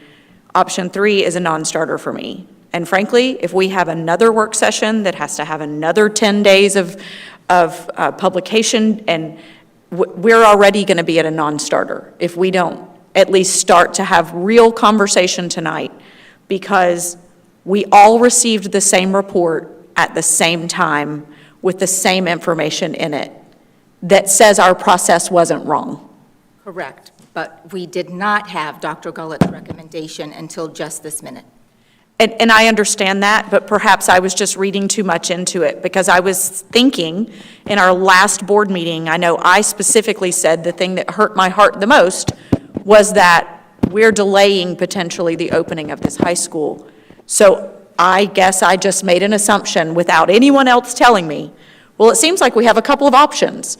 Maybe one of the recommendations would be just go with the original chosen group. That's what we had a big argument about the last time about actually the chosen contractor on our Liberty Middle School. We just had that debate because there was a chosen one and then there's not. And so I was thinking, well, maybe that's going to be a recommendation. Or we might have a recommendation to start the whole process again. So I'm prepared to have that conversation tonight without even speaking with Dr. Gullett, because we have to get this high school moving. That's what we've told our community we're going to do. That's why we've borrowed $330 million, because we have to have a high school in Marion Oaks sooner rather than later. And we said that timeline was going to be August of 2026. Have we had some delays because of these investigative reports? Absolutely. But I came tonight prepared to have a conversation because I anticipated that there would be one. So I'm sorry that I made that assumption. Obviously, we can't call each other and say, hey, this is what I think we're going to talk about tonight. But I came tonight prepared to have that conversation. So that's where I'd sit, Chair. Madam Chair, may I just what I heard, a conversation about a topic. I want to reiterate that I thought I shared earlier. We already have a topic scheduled for July 11th work session. This consultant report was received, and therefore that's why it was posted to the board for discussion and feedback. Not an item to vote on. Attorney Powers, I'm going to let you weigh in on that. But with expediency, to bring forward a document that we had, I think was our duty and responsibility to bring it to the board and have public conversation. We've had extended conversation with what does this look like, what does it sound like, which is why we're having this conversation now, not to press anything, not to rush anything, but I think to have an opportunity for the board to have public discussion. But July 11th is already our work session. But just know, because of the timing and the delays, again, I'm looking for your feedback, board. We already have that scheduled. But just know, and I'm being as honest as I can, we will not have options, the first two options. If we wait until then, which is if I hear the board saying, well, we wait, just know, and the public needs to know, we will not be able to open until the following school year. I'm trying to be as direct and clear as I can.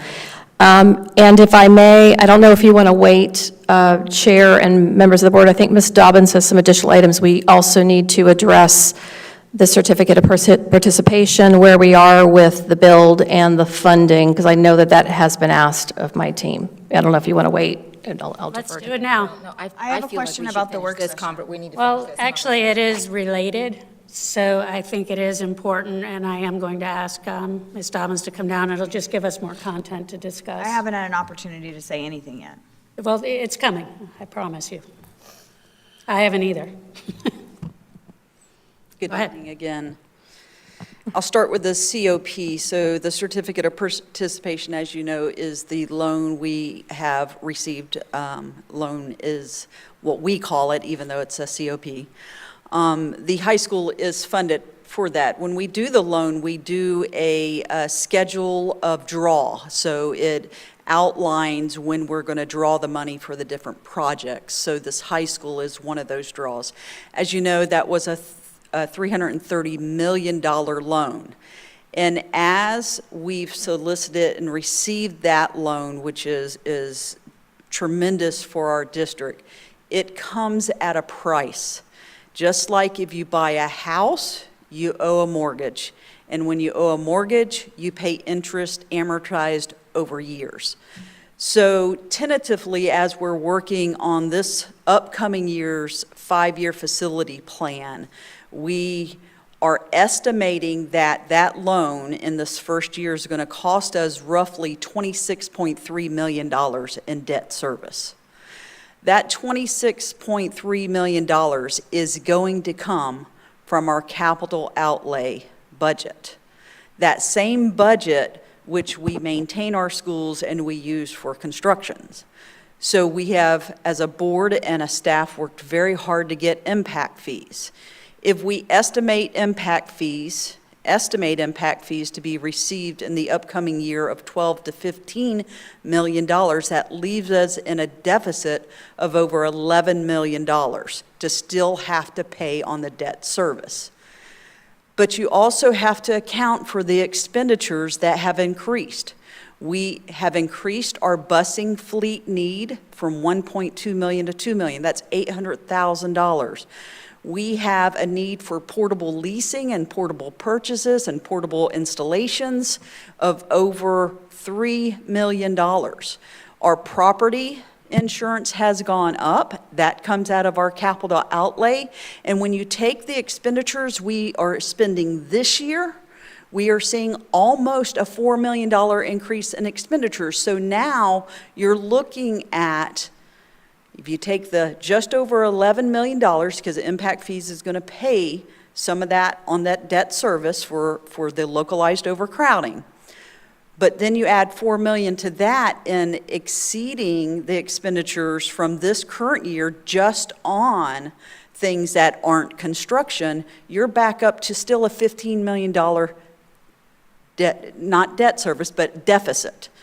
So then, off of all the property taxes we receive, $15 million is going to come right off the top to continue to pay for that debt service. So we are in a situation that we have to have the school tax coming up in November. We have to have the half-cent sales tax.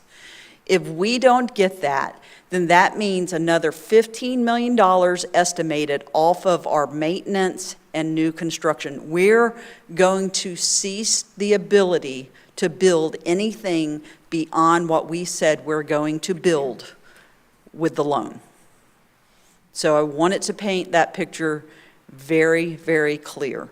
And as we've procured that loan, there is, Miss Boston Ellis and her team is amazing, and I know you know that, but the work between her team and my team to get that loan prepared and to then continue to monitor that loan and get the accounts all in line and the draws all in line, it's a tremendous amount of work, but it's work that we do because it's what we need for our schools. So that's my comments in regards to the COP. Ms. Dobbins, may I ask, just for the board's knowledge as well as mine, the $330 million, that's going to build what schools? All right, as you can see, I didn't bring my notes up here. So the 2 elementary schools, the high school, the replacement for Lake Weir Middle School, and 4 wings, Liberty, Horizon Academy, Hammett Bowen, and Marion Oaks. But if you recall, we continue to have to assess also to see if those ones on the end of this recommendation is still where we're going, and we continue to have those conversations. Okay, so we have the money through the loan to build what you just shared Yes, at this time. at this time? And the Osceola gym, is that included in the loan as well? Yes, Yes, thank you. thank you. Thank you for that reminder. Okay, all right, thank you, I appreciate that. Board Member James? Thank you. I appreciate Ms. Dobbins sharing about the sales tax, because I've sat here and been an advocate for creating additional revenue streams since I've been on the board. What I know about the sales tax is that it takes a community support to pass a sales tax. And as a board member, what I want to see and hear is, what does our community want to see us do in our process to represent our community's needs? Which is why my question to Dr. Gullett, is there a specific title or contents for the July 11th work session that you guys have included? What exactly is the topic of conversation on July 11th, so I can best understand that? I'll pull up the topic title. Just give me a moment. I don't have my calendar up, but I have it. Hold on, while you're pulling it up, did you have a comment? I mean, I didn't want to cut you off, but Oh, she will have the floor. But regardless, if the board doesn't come to some consensus, I believe tonight, on what process we're going to entail and take on, and we don't have a special board meeting either on July 11th or before, from what I gather, if we wait till July 11th to have this conversation at all, then we'll have to be delayed another 10 days before we can have a special board meeting, and that puts us in 27, 28. That's how I understood it, but. Dr. Gullett? So our draft topic title is Procurement Procedures Follow-Up, which addresses everything I shared tonight with regard to all the recommendations, what our next steps will be, what we've done so far, staffing needs. We have recommended policy items that'll come to the board for consideration, all of the above. Will that include also the committee members and the recommendation that you're making? No, we're not going to be able to have the committee done by then. That's why it's going to take a while. We've got to get a committee together. We need to pull that together. We need to advertise that and get an input. That won't happen by then. Not with July 4th week. Well, as a board member, based on the options that were provided, I don't feel comfortable proceeding until we offer the community opportunity to at least publicly participate and give voice to this process. So that's where I stand.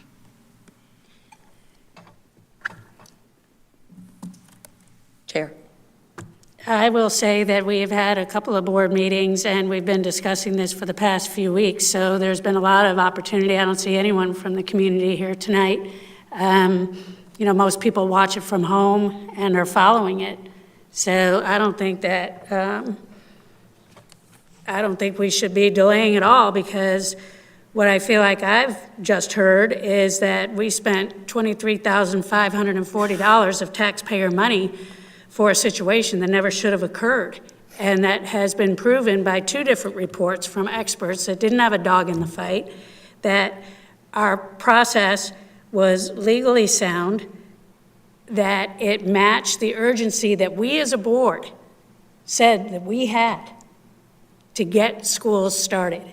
That timeline for this high school was pretty darn ambitious. And there were several of us leading that charge.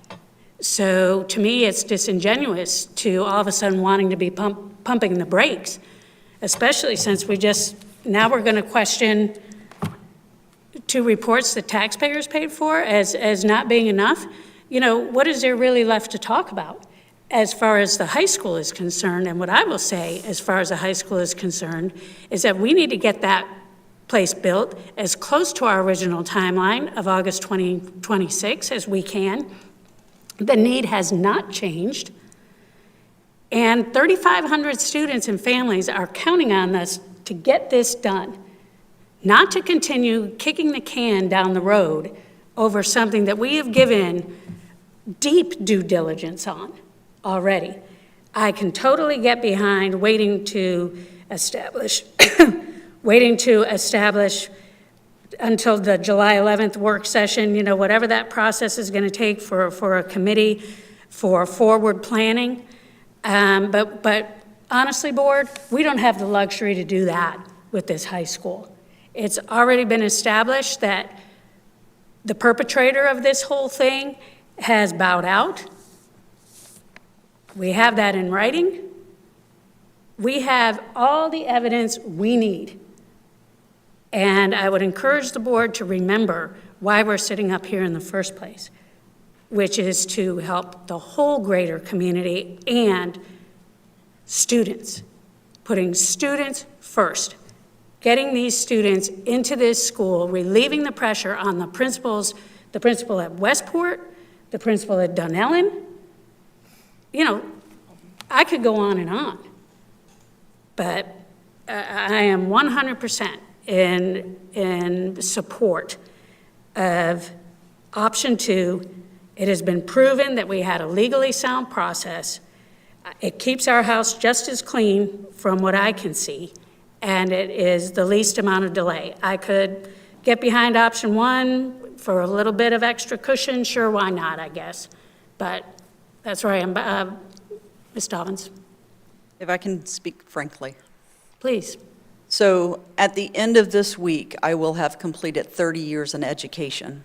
And every single day of my career, I put forth what is best for our students, what is best for our district, what is best for our staffs, our parents, for our community. I have, I believe, a good working relationship with each one of you. We have an investigative report by an outside attorney. We have a consultant report by a different outside attorney who says that the facilities department's processes and procedures are valid and legal. Valid and legal. Since April 23rd, I have been under attack by community members, by staff, about these processes. I have had to answer many, many records requests and answer many questions. And my answer today stands no different than my answer on April 23rd, is the process is valid and the process is legal. And as I said then, there is always room for improvement. But what that selection committee decided, even if you remove the local points, the preference of work, the amount of work done in Marion County, even if you remove those points, Wharton Smith had the most points. Wharton Smith has built this prototype 6 times. 6 times. The person, the company that continues to attack and question the facilities department has not built anything close to that. And so I stand by a selection committee of a principal, of an area superintendent, of facility staff, of a community member that selected Wharton Smith as the winner of this selection. And if we want to do the right decision for our students, it is to go with option B, get going, get past this, get moving, and get the high school built as much as possible for the August 26th opening. I am sorry if I'm loud. It's not at any one of you. It is because I'm passionate, I am tired, and I am fed up. We should not still be debating this and pushing this off. We are here, we need a decision. Facility stands ready to work with whatever company we select, but we have to move, and we have no more time to waste. Thank you. Thank you, Ms. Dobbins. Chair. Yes, go ahead, Vice Chair. Ms. Dobbins, I want to thank you for the work that you and your team do. I know there's a lot of talk about how things are going on, it's being investigated. I just want to say publicly that I am proud of the work that you do, and I support you in the work that you do. And when I look at this process, to use a term we use in the classroom, I see it as a growth process. And in this process, when I read this report, I read it a little differently than what everybody else has shared. And so I just want to share that with you. When I read over this report, I agree. It says that we are legal and we did everything on the up and up. But it also says in the report, when we are compared to Miami-Dade County Public Schools, their procedures for the selection of construction management, yada, yada, reveals a similar scoring process. Anyway, it goes on and on to say, when I reference and look at that, Miami-Dade's procedure manual is 61 pages long. Not their policy, but their procedure. And this board member is having a hard time finding where our procedures are. And when I look back in this report, it's saying we have a lot of room to improve our procedures. And this board member wants to have the opportunity to address those before we are building another school. I want to make sure that we are doing it right. So I do have a question for Attorney Powers. Where can I find our procedures for the procurement process? I cannot find them, and I desperately would like to read over them. All district procedures would be something that, just like district policies, you can find online, that you can find when you search for, just as you would search for board policies. Now, it's my understanding that those procedures have not been updated. That is my understanding too. Draft form. So as to what policies currently exist, I wouldn't know because I don't. That would be a question for each department to tell you what procedures they have in place because I can't view them. If I may, Madam Chair, Ms. Dobbins, could you speak to where those are found? I know because as we're migrating to SharePoint and those sites are being built by the technology team. Yes, so we have a 5-inch binder of procedures for facilities. I'm sorry, and no, it's Ms. not. Dobbins, I can't hear you. We have a 5-inch binder of procedures for facilities, so we do have procedures, and they're quite lengthy. No, they are not on board docs because procedures are operational, and we have not uploaded them to board docs. We are going to the SharePoint, the web-based SharePoint, and we are working to put them publicly on the web page, but they're an internal operational document. If you would like an electronic copy, I can zip file that electronic copy to you. But it is our working procedure document for the facilities department, which contains our procurement guidelines. And so the first difference I'll share is if I go to Miami-Dade, I can publicly pull up all of their procedures. And so is that not something that we offer to the companies that we're doing business with? Do they not have access to our procedures as well as our policies? I mean, if I can't access them, then who can access them? Procedures are for the department's operation, not necessarily for a business. I'm sorry, I disagree, because in this report, almost every item shares how we need to improve our procedures. It says there's room for improvement. And again, I am looking at this through the lens of a growth process. I'm not trying to attack you. I am just saying that we as a district have not done a lot of building in a long time. And we have room to improve what we're doing. So before we build $130 million high school, we need to make sure that we have every single one of these things worked out and in place, so we are not in the same position in a couple months from now. May I respond? Yes, ma'am. I agree we have room for growth. I imagine multiple procedures and multiple districts would have room for growth. This same procedure is what selected the companies that are currently building our 2 elementary schools, our Osceola gym, and our other areas. So tonight is about what are we doing for the high school kids and for the students in the overcrowded areas that are moving into that high school, that we are going to improve upon those procedures. But tonight, we have an opportunity to make a decision on moving forward a high school that we could open for August of 26. That's what tonight is about. Are we going to give kids a high school in August of 26? We will change our procedures based on those recommendations, based on what we take back to a committee. Like any good practice would do is to review, revise, implement, review, and revise. But tonight, I implore you, the same procedure that selected the construction companies for our 2 elementary schools and other construction that's going on in our district over $4 million is the same process that recommends Wharton Smith to build our high school.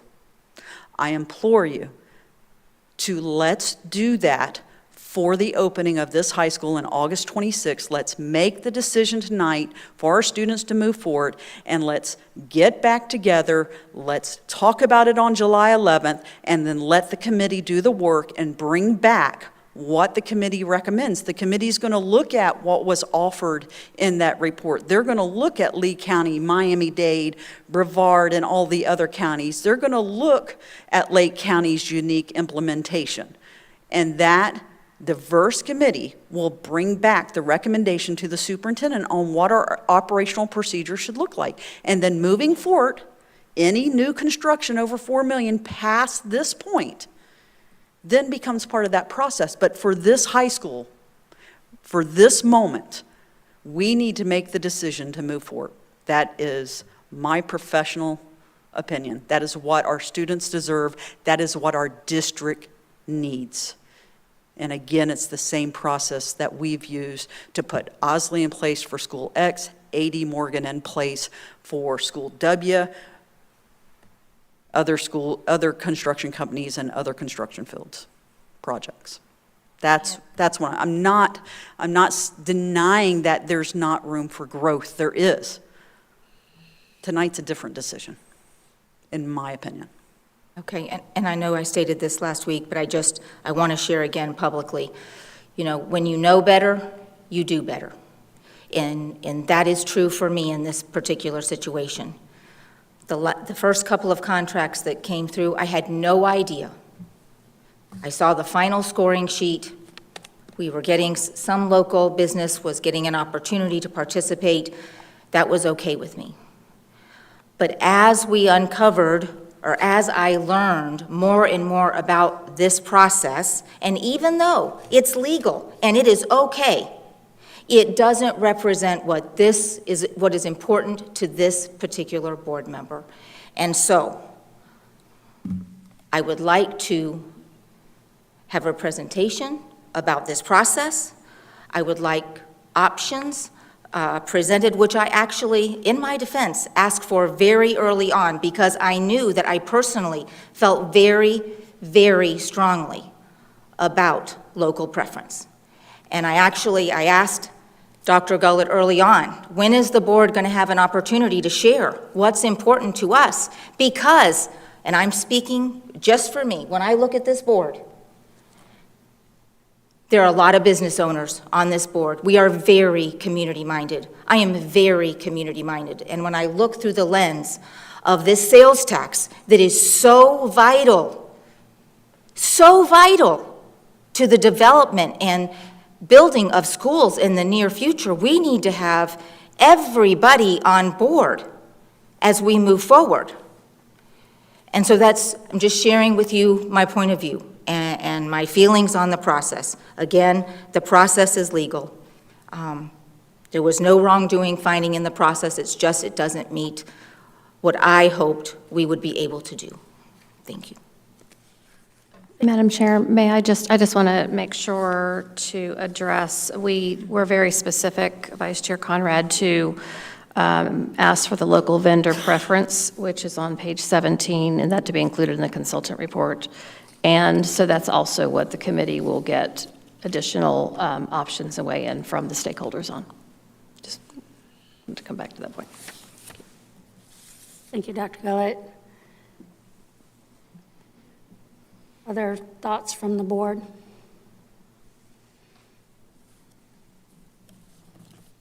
Go ahead, Board Member Campbell. First of all, Ms. Dobbins, thank you for your passion, for your transparency, and for your ethical fortitude to continue to stand on the work that you've done, because it is done appropriately, and now you have outside validation on that by 2 different attorneys.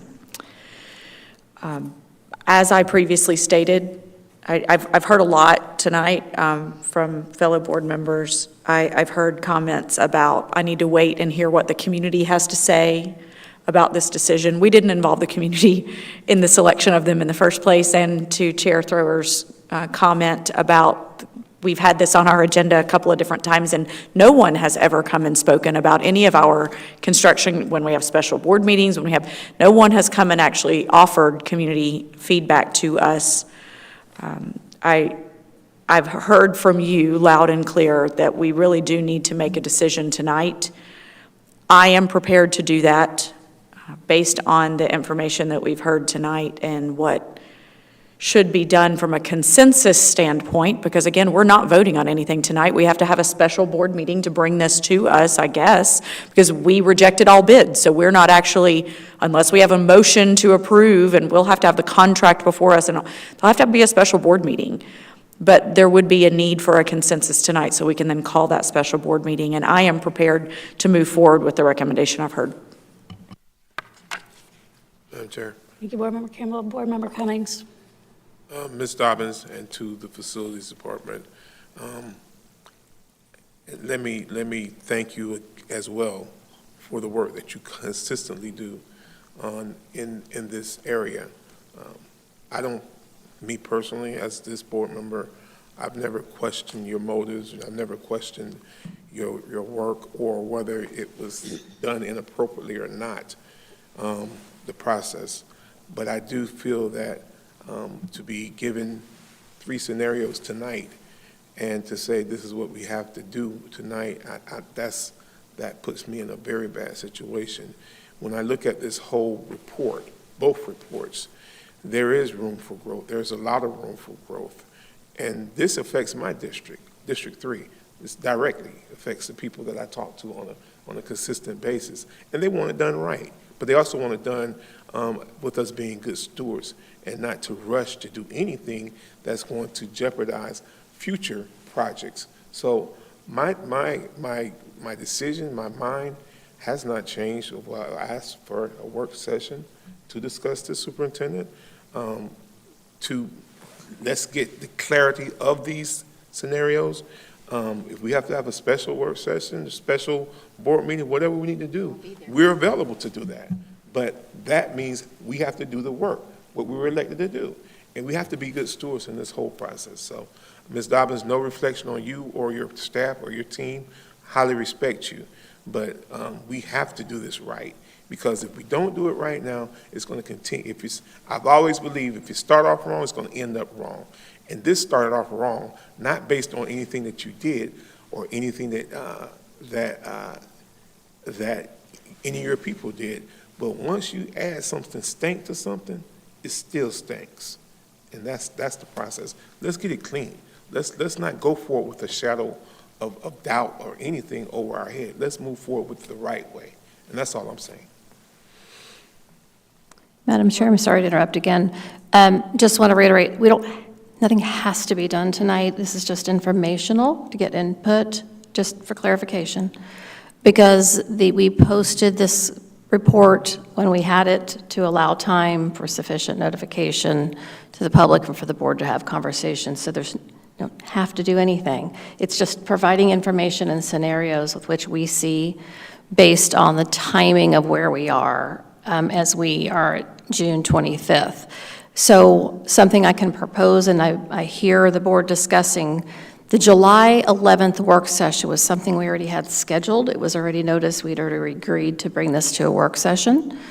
And I did hear the board say, when is the report going to be out? When's the report going to be out? So we didn't hold off and wait until then so that we could be as transparent as possible and bring it forward. If the board would like, what I may be hearing is we do an additional work session earlier, because I can already tell you the 11th wasn't going to be sufficient to cover all of this. We're going to start with where we are today, what our update is on July 11th, and what the next steps are, with a plan to come back at a follow-up date. Here's where we are as we continue to progress through this, right? So is what I'm hearing a request to have an additional work session before the 11th? I would appreciate that greatly. I think with publication deadlines, I don't think that's a possibility. And Yeah. that's the problem with, Right. go ahead, yep. I'm sorry, what did you say, Attorney Powers? I think that with publication deadlines, I don't think we can make that. Yeah. Well, and I hear what the board is saying. I understand. Something that I'm having trouble understanding is we made it clear as a board what our priority was, and that was to have a high school open for all the right reasons by August of 2026. That need has not changed. I felt like I heard you asking Vice Chair for reassurance that nothing's going to go south 2 months down the road in terms of legality. I don't mind hearing that reassurance again. I'm not sure what more reassurance we need when we've already spent $23,000 on reassurance, that our process was sound, passes muster, room for improvement. As a teacher for many, many years, I'm all about that too. But we have got to be able to separate one thing from another. We put it on ourselves and we put it on our staff to move quickly, to bring us bidders that could commit to getting this school opened. That's how, according to my understanding, Wharton Smith really landed it, because they had, according to my understanding, were able to commit to 3 shifts, working 24 hours to get this done. Am I correct on that? They are. They also, because this is a prototype they've built 3 times, they also have the 3D model already built that will tell you, you could put the scupper here, even though you can't see it. We can move forward with this construction because we know exactly where the scupper is going. We know where the drains are going. We know where the pipes are going. We know how this wall worked because it didn't work in this prototype. So I believe, and I can't speak for the other selection committee members, those are the things that, for me, sold it. When you already have the 3D model and you can tell us exactly how you can troubleshoot things that if you haven't built it before, you're going to run into, that's a head start. And I believe it was every committee member's intention to make sure that they were doing right by our district and selecting the best person for the job based on the very ambitious timeline that this school board needs to take responsibility for setting out.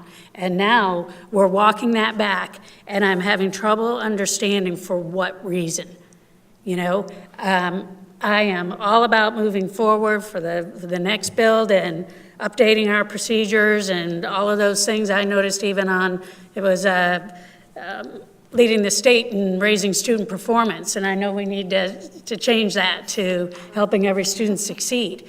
But that's the minutia that has nothing to do with the fallout of not addressing this need. All I really need to hear is that We are on legally sound ground. We can move forward, and I'm going to sit up here and pray that we can get who was selected as the best person for the job back to the table, and let's break ground on this thing and get going and get it built. You know, we sit up here and we talk about how principals are dying, you know, everything is so overcrowded, and we need to get this done. And now we're walking back our own word for reasons that, to me, are extraneous from the mission. That's what I'm really struggling with. And that's something that this board needs to give serious consideration to. Well, Chair Thrower, I'm sorry that you feel that way. I feel just as strongly that having these procedures in place and available for the public to view are also equally important. And it does break my heart that we are going to be behind on the timeline. But I can, in good conscience, move forward feeling like that we have not done everything that we need to do. And so I still have the same stance. Okay, well, we went forward, I guess, from what you're sharing, not doing everything that you felt needed to be done because you didn't know it needed to be done yet. You know, we could go on back and forth about this all night. So but the only thing we didn't do is put a local preference where it was wanted. And now we're going to not build a school for our kids in time. That is what we're saying. Chair. Go ahead. But regardless, so at this point, I understand what the concern is about local preference, but the only local preference contractor has already withdrawn from the process. We've all received that communication. So regardless of what goes forward at this point, the local contractor is not going to, even if we went with a new RFQ, they've already said they're not going to put in for it. So I'm not certain if that's the holdup, if the local preference is the holdup, we don't really have anything holding us up.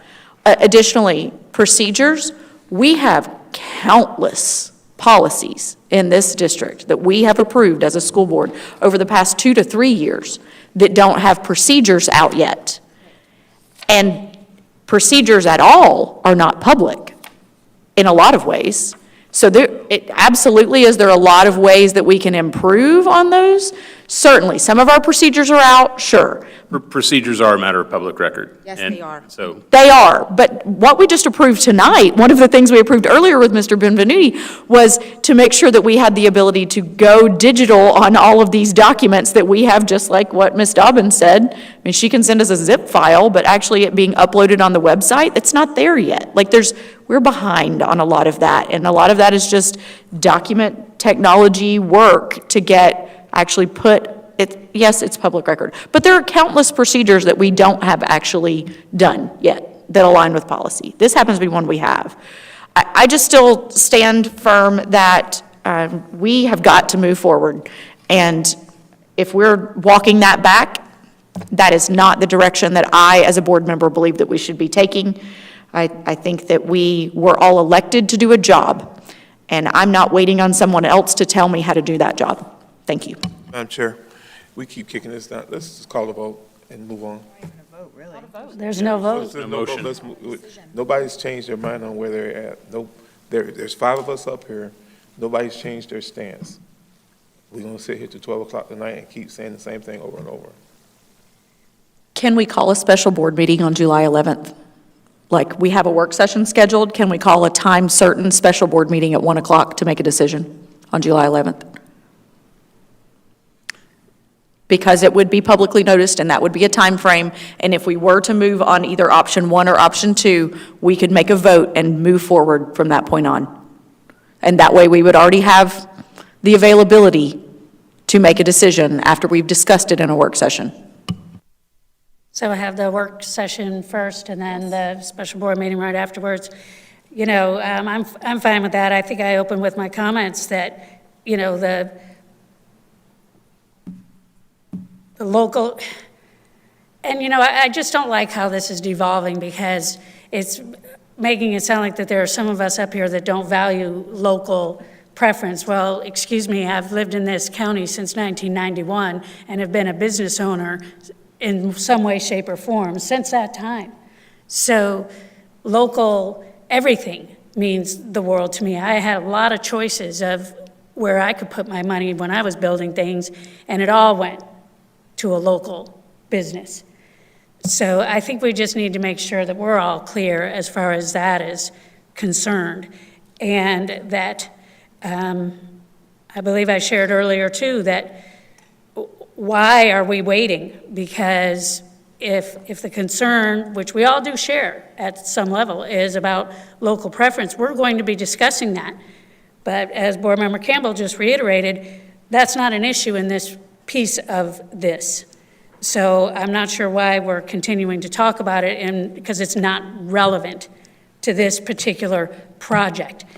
But the procedure that didn't happen in this contract process is important, and there were a lot of important pieces left out, and I don't want to do that process again without those things corrected.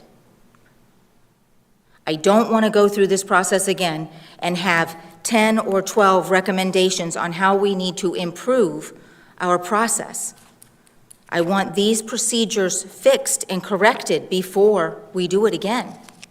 All right, and that's the choice that we're making. We're going to, I'm sorry, Board Member James. Well, just as a point, and correct me if I'm wrong, Attorney Powers, we have a special board meeting to hear something about discipline on the morning of the 11th. Could we go into recess and then resume that meeting at the end of the work session, and then there would be proper time? Because otherwise, we have to advertise by tomorrow at noon, which is going to be hard considering our clerk is not here. But we already have a special board meeting scheduled, so can we put an agenda item on this meeting? I'm not sure how it would be properly advertised if the decision is being made on the 11th, but that can be for someone else to figure out. I'm just suggesting that, can we take an intermission in the special board meeting at 7:30 when we finish discipline, and then resume it at the end of the work session, so then we don't have to worry about advertising, because we've already advertised that special board meeting. Yes, you can do that. I will warn you that when you have the special board meeting in the morning, that portion is off air, because that's student discipline. You would recess, and then you would have the work session at 9. Now, remembering that work session, also on that day of that work session, I've scheduled to have Mr. McGraw here. Yeah, that's fine. I mean, So- we're here until Timbuktu. We're here until Right. Timbuktu. And so then, whenever that is all concluded, then we would need to go into the final board meeting. So that would just be my solution. On air. I think that would meet what Dr. Campbell is trying to accomplish, and then we wouldn't have to advertise again. Fine with me. My only question would be, what are we advertising forward? I don't have to have an answer today, but what are we advertising forward facing to the public as the item for that meeting? Right, because basically we're looking at a trade-off here, is we're either going to get this high school open on time, and I'm not going to go back into all the reasons why, or not. That's really what it is. So if the 11th, yes, I'm sorry, go ahead. So basically, at that board meeting, we will be just approving or disapproving one of the scenarios that Dr. Gullett presented. That's what it will be about, correct? No, I don't think that that's a board-voted item, though. Or we'll be, That's what I'm trying to figure out, is what we're voting on, what action is being taken in that meeting. Because there won't be a contract. There wouldn't be a contract to vote on. The next step in the selection process would be for the recommendation to be made if we choose option 1 or option 2. If we choose option 2, let's just go there. If we choose option 2, the next step would be that we would need to officially bring the recommendation to the board for approval of Wharton Smith to be the contractor, giving staff the permission, once approved, to negotiate the contract. So that's the item that would be on the board meeting, is the recommendation from the committee. Is that what we all understand? And then presumably, if the work session goes differently, then the board will vote however the board votes on that item based on how the work session went. I don't think we're going to have a committee by that time, though. No, I'm referencing the committee that I sat on. Option B. Right, for the option B or option 2, the second option is just, it would be to accept the committee's previous findings of Wharton Smith without any further ado. And that one would be you've got a situation here where you don't, I mean, operations, I'm sure, doesn't want to bring something to the board without board input and board, with the board not having an opportunity for discussion and potentially making it unclear as to what the next steps that operations should take. And so to the degree that there needs to be a voting item, I think it just needs to be something that, I mean, it could be even a consensus item. I mean, if this board sat here tonight and said, as a voice of 5, and said collectively, Madam Superintendent, Dr. Gullett, here's what we want you to do. This is not an item that requires a board vote at this point. When, the selection of the contractor and the finalization of contract, those things do require that the board, vote because of the budgetary item. But giving the direction for how they're going to move forward from here is not something that necessarily requires a board vote, but it is something that the board needs to weigh in on so that the superintendent has clear direction. Well, that's exactly right, and in my mind, based, who knows where our minds are going to be after that work session, but right now, we're talking about option 1, option 2, or option 3. So in that case, would we then be voting on them as separate items? If voting on option 1, it goes up or down. Voting on option 2, it goes up and down. Voting on option 3, it goes up or down. I mean, I don't want to take the time and waste the time to bring something to the board that they've already shared that they aren't going to agree with. So what's the point of having a meeting? Unless you think that having a work session to talk through a few more things and then wrapping it up then makes you feel more comfortable. Maybe 2 more weeks to process would give us all an opportunity to have clear minds and clear hearts. Ask more questions. My mind's not going to change, but I'm only one vote, I may be the chair right now, but I'm a leader among equals. And someone else will be sitting here in November. If I may, Madam Chair, to Attorney Powers' point, I do not hear that the board is ready to provide a consensus of direction, and so therefore I was going to ask the question, what is it that the board is asking us to bring forward for a vote? Because again, tonight's discussion is based on the receipt of the consultant's results. I'm sharing on behalf of my team what we consider to be options, open for feedback. We weren't fixed in a box, but these are options as we see them. It's a lengthy report. We've spent a lot of time on this. That's why we have this. It's meant to be discussion and to get some feedback, as I reiterated earlier. But I do not hear that there's a direction to bring back a particular item. So we already had scheduled the work session. Agree, sounds like we can't do another work session prior to the 11th. Therefore, I don't hear direction as a consensus from the board unless I'm missing something. So I believe that's my interpretation as well. The board does not have an overall consensus as to what direction to take at this time. And as far as a work session goes, obviously a work session would be needed in order to bring the board into, to provide the board with information so the board can be brought into hopefully a consensus of direction. And if consensus of direction fails, then it would have to be a matter of, a board vote in order to gain that direction.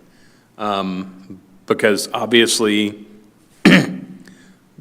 the superintendent in operations is going to look to the board to find out what among those options, even as in my very crude summary, outlined, is each has advantages and each has disadvantages, and expediency is a big advantage of one, and achieving a lot more community input is an advantage of another, but those are value judgments. Can't say one is better than the other. One is One is faster and achieves a goal. One is slower and achieves a different goal. Which goals does this board want? And that's something that to be fair, I can't. There we go. Maybe the batteries are running low. Too much talking tonight, so. To be fair, I can't guide you legally here, because the fact is that this is one of those situations in which there are multiple legal avenues you can go in. It's not a matter of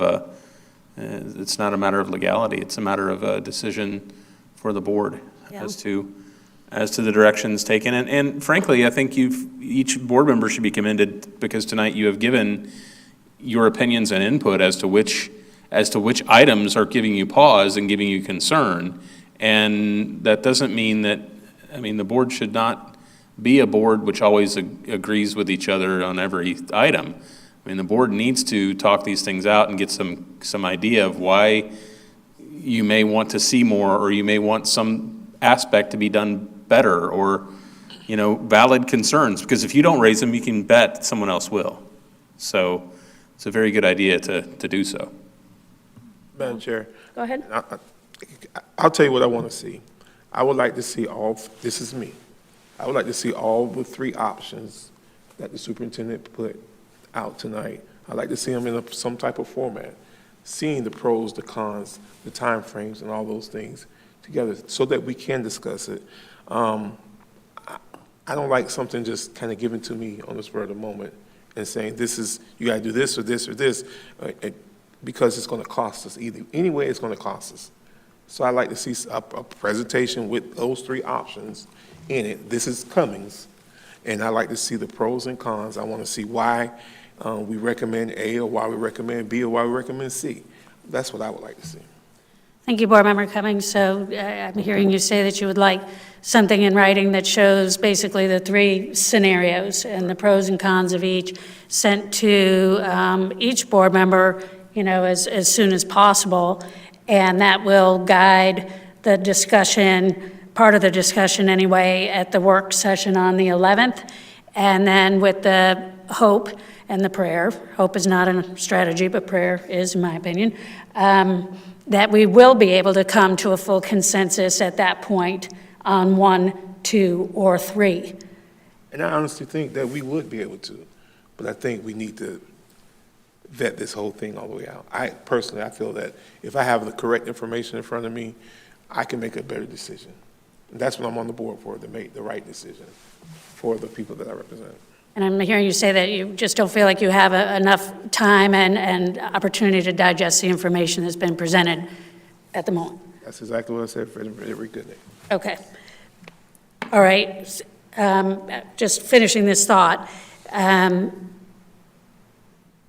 In order to avoid having, if we come to a full consensus, what I want to avoid is not coming to a full consensus and then not having the opportunity to vote, and we need to make a decision. And if it's going to be on July 11th, it's going to be on July 11th. Because that will give us, it puts us out a little further, but maybe not too far to where then 1 and 2 don't even apply. I think for me, if I get the information that I'm looking for and I get the opportunity to ask all the questions that I need to ask, I would be prepared to make a decision one way or the other. But I am not going to make a decision if I don't have those information. Okay. Because that would be unjust. Okay. So Attorney Powers, would we then need to be on the safe side if we can't come to a 5-member consensus to still have that as a board meeting where we would then take it to a vote? I would say yes, and when I say yes, here's why. It's important as to why. This is not an item that requires a board vote, okay? However, this is something that's an operational control. It's and the superintendent and her staff have to make a decision. Her team, they have to make a decision. They don't want to make a decision that is not agreed to by the board, I'm sure, that the board does not have a clear sense of direction. So if we did not have a vote afterward, and having heard everything we had today, I would have to, if I were in those shoes, I'd have to sit here and say, okay, I think I have one person I really don't know what they think, and two people that have been very expressive, and one that, and then you're playing a guessing game, and that's really an uncomfortable position for an operations person to be in. A vote gives clarity in the event that there's not consensus. Now, I will tell you that in a situation where there's not a board vote required as to direction to move forward, then there is not a there's not an absolute requirement that there be consensus. If one board member vehemently disagrees and four board members find it to be, then of course everybody can count. We know the direction that is to be sought. However, the board making a decisive action on it then removes it from an unknown or a question or a guess that operations team has to make, and clearly puts the board's will out there. So at that point, the board is essentially voting on what its collective voice is. They're not voting on necessarily what exactly must happen moving forward, but they are voting on collectively as a group, here's what we say. Consensus is the best way to do that, but consensus means everybody says, might not be exactly the way I do it, but I can live with that. That's consensus. But a board vote gives you an absolute. It says this is our collective voice by a 3-2, by a 4-1, or by a 5-0. It's our collective voice. Now, ultimately, and Ms. Dobbins can add any context she wants to here, but ultimately, yes, the board has to do some acceptance of the contract and some factors like that. And so those are factors that I don't even know that we have to decide on. We don't have to bring that forth to the board on the 11th, I wouldn't think. But you want to add anything there? Yes, we would have to bring that recommendation to the board for a vote if we are expecting to open that school in August of 2026. Okay. In July. And so you would be prepared then to have something like that for July 11th? Or subsequent to July 11th? Is that what you're telling me? That's not what I'm telling you. I'm saying that eventually the board is going to have to approve a recommendation. If we go with option A, okay, option A, can I just step back? I know we've been here a long time, but let me just step back. When we RFQ'd this, 4 companies submitted their books. We interviewed 3 of them. The 4th one did not have the bonding capacity to get the job. So we interviewed 3 of them. I think you're all aware of those 3. They all received the criteria of what's going to be evaluated and so forth, the categories. We review their books. In their books, if they're a local company, they get preferential points during that process. We rank the books. We then select the top books to move on to the interview. Since the group was so small, all 4 moved on, but the 4th one was removed. So after that process of reviewing the books and selecting the top books to move forward with a minimum of 3, we then hold the interviews. Then based on the interviews, that interview is ranked, and we apply in this current past practice we've been doing, we apply the amount of work that they do for Marion County, because that is very specific in statute. Then we get a total ranking, and then we bring it to the board, and we say, the district is recommending, in this example, Wharton Smith to be the CM, the construction manager, to build this high school. And once you approve that, we then go back and negotiate the contract. Once we finish the negotiating of the contract, which is a template that's approved by legal, once we finish that, we bring the contract back to the board and say, okay, board, we've negotiated with this construction company, and here's the contract, and we ask for approval of the contract. Once you approve the contract, that company then gets all of the design, and they go out and price the entire project, whether it's in phases or whether it's the whole project. That's the GMP. And then we bring the GMP to you and say, okay, construction company has priced the project, this is how much it's going to cost for materials and things, and you approve the GMP. Ultimately, when all is said and done, at the end of the project, whatever money isn't spent on that GMP is unused funds that come back to the district. So to your question, if we decide to accept the scores, our next step would be to bring to the board for board action the approval to move forward with negotiating a contract with Wharton Smith. If we choose A, to go back through the process and the board does nothing, and we go back through the whole process, taking more time, and later we would bring losing days of construction, whatever that decision is made through that RFQ, using the same scoring and the same procedures with the implementation of some of the procedures that are mentioned, like the recording and the tabulations being recorded in front of the committee and an independent moderator. Once that happens, once the books are submitted and we go through the whole process, we then would bring back to the board, August maybe, we would bring back to the board the recommendation of that new selection committee with who was the highest scorer based on the same scoring criteria, same question, same everything, and then ask the board for approval to negotiate the contract. That's option A. So for option one, you're looking at, option A or one, you're looking at basically an overall 30 to 60-day process at minimum, right?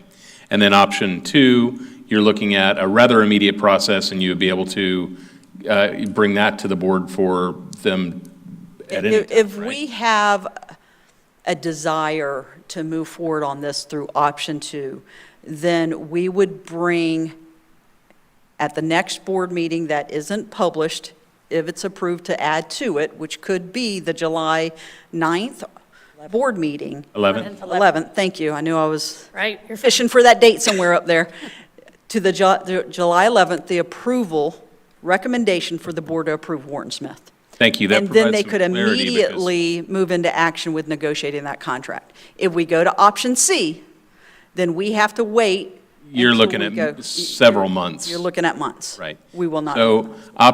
So for option B, then that tells me, that provides some clarity as to what I would need to put on as a voting item, what we would need to put on as a voting item for a board meeting on the 11th. Because at that time, then the voting item would not be vote on 1, 2, or 3. It would be vote on 2. Right, or B, essentially. B2, what we've been calling it? We had 1, 2, and 3. Right, we wouldn't have to put all 3 on the vote, because we'd have to just, at that point, we'd say B, and if B fails, then, right, then that was the one. Then we're gonna move on to A or C, and we're done. Attorney Powers, Madam Chair. For clarification, is that before or after the work session conversation? Well, we have the work session conversation, and the fact is that during the work session conversation, the board may provide consensus and completely clear this path for you, so that there's no need for anything further except a vote on, because you're saying at that point we do proceed to vote on Wharton Smith if we are choosing to go with that as the option, right? As option B. Correct. Correct. Okay. That has to be voted on. We're getting closer. I have an ask also for the work session. Ms. Dobbins, I'd like to know where we are with our procedures, and I know you said you have a binder. I'd just like to know which ones are in draft form, which one we're using, if you can. I'm not sure how that would be presented, but I just would like an update on what we have, what we're working on updating, how we are coming along. I know Dr. Gullett mentioned at the beginning, several of these you're already working on making adjustments to, so I would be interested in that update as part of the presentation. Thank you. Okay. Any other comments? All right, well, let's summarize then. So we know our next steps. And I feel like what I've heard the board say is that we will have a special board meeting on the 11th scheduled. We'll open that board meeting, we'll go into recess, which no one will even know we're really doing because we're going to be off air. We'll have to come on air, I guess, to do that, right? Yes. I mean, let's just talk about the logistics here because I'm going to have to know when to drop the hammer, you know? Well, you can actually start the meeting on air, then go off air to do the discipline. Yep. Then come back. And then come back after we do the work session. And then we'll finish and have the rest of our board meeting after the work session, after information has been presented on items 1, 2, and 3, along with any other items that you had already planned to share with us, so that we can go ahead and wrap this up on the 11th, which means that there will need to be, for expediency's sake, any other supporting materials, contracts, anything that the board would need to vote on available, even prior to that time, I guess, for the board to review, if it's going to be a published meeting. Go ahead, Board Member James. The only thing that's being attached is what would normally have been attached, which is the recommendation from the Facilities Department with the committee's decision. There's no contract attached, there's no nothing else. That is correct. Okay, that's what I thought. And then we'll have to have, depending on how this goes, then we're going to want to have a meeting pretty quickly to get the contract up for a vote.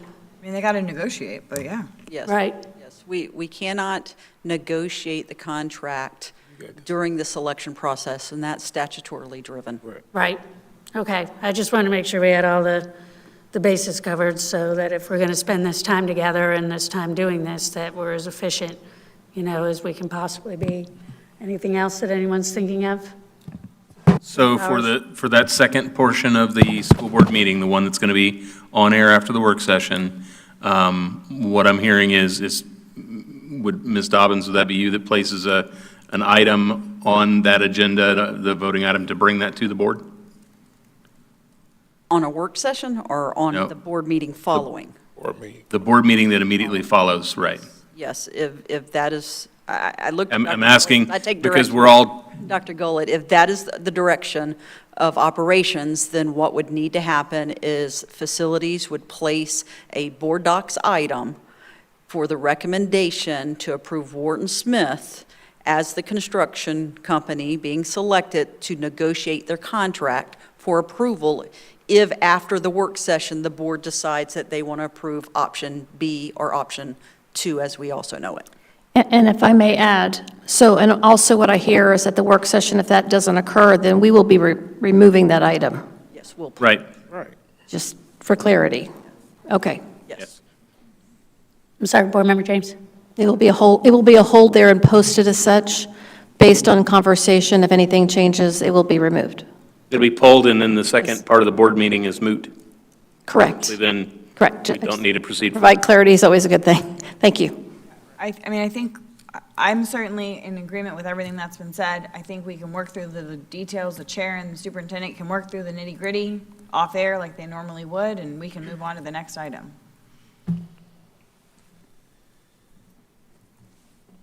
Okay.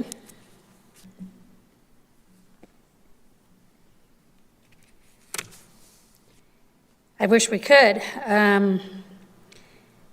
You know, I feel like we're at the point where we have 2 reports sitting in front of us. It continues to be important. I know we have a fiscal and ethical obligation to keep our district house clean. I've never known in my time as a board member, this almost 6 years, I've had the honor and pleasure of serving on this school board, to not be committed to doing this. These 2 reports are now public record, and if any board member sitting up here thinks that if we don't finish the drill and send these reports to the authorities, where following proper channels indicates that we should, I would say that you're grossly underestimating the will of we the people who are expecting us to do the right thing and see this through. I have no doubts that if we don't, that someone else will, and that will make us look very weak as a board, very hypocritical, and will lose us any opportunity to weigh in with any credibility on decisions that may need to be made.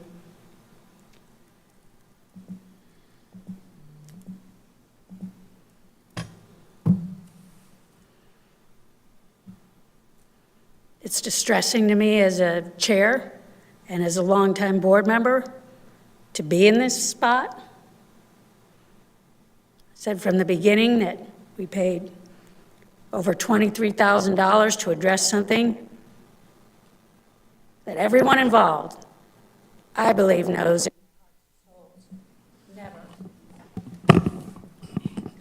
never should have happened. Maybe I need 3. Absolutely never should have happened. So we were put up here for a reason, and it's not to let other people take care of our business.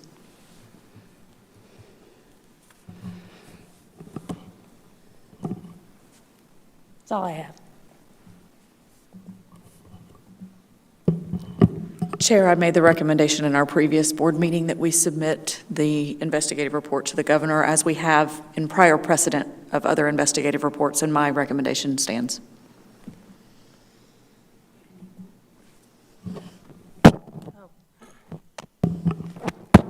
I'm back, I think. Back. Certainly gives me no pleasure. I can't stand this, to be perfectly honest with you. It's a Madam Chair, stain on our board. Madam Chair, if there's not a second, then it dies. Am I correct? I can't hear you. I can't hear you. If there's not a second, then it dies, and we move on. Am I correct, Attorney Barnes? That'd be correct. Haven't heard a second. I didn't make a motion, sir. I just made a recommendation. Oh, I thought that was. No, I did not make a motion. I made a recommendation.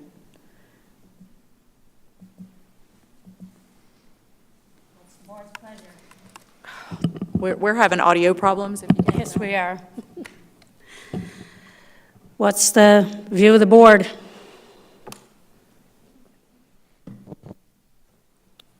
We've already heard it. I think we've heard it. We've heard from Dr. Campbell. We've heard from Dr. Campbell. We've heard from you. If nobody else has said anything, what are we still talking about? All right. It's all right. Committee will do it for us. Because it, We've heard Dr. Campbell, your statement. If nobody else has said anything, let's move on, please, let's move on. I would like nothing more. So I don't think I'll take your, changed your mind. I'm not asking anybody to change their mind, but I feel a little uncomfortable taking silence as since there's no motion, it is simply a recommendation.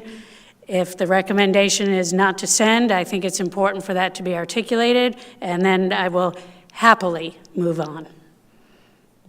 I Madam recommend Chair, not to Madam Chair. send anything to the governor. Madam Chair, with all due respect, no one has to give any verbal response to that. Okay. All due respect. All right. Yep. I've heard from Vice Chair Conrad. I've heard from you. I do not want to misinterpret anyone's silence or for lack of a response. So, whatever. We shall move on. All right.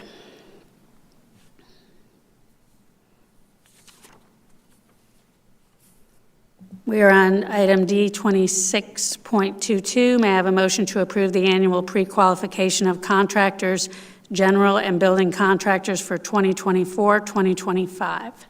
Motion to approve. Motion by Vice Chair Conrad, Second. second by Board Member Cummings. Dr. Gullett, do you have information you would like to share regarding this item? Thank you, Madam Chair. Hope you can hear me. Ms. Tobbins is actually still close to the podium, and she has some additional items to share with the board for these two items, for 26.22 and 26.23. Thank you. Yes, thank you. So for this first item, statutorily through the selection process that we've been discussing, we have to pre-qualify construction companies, general and building contractors.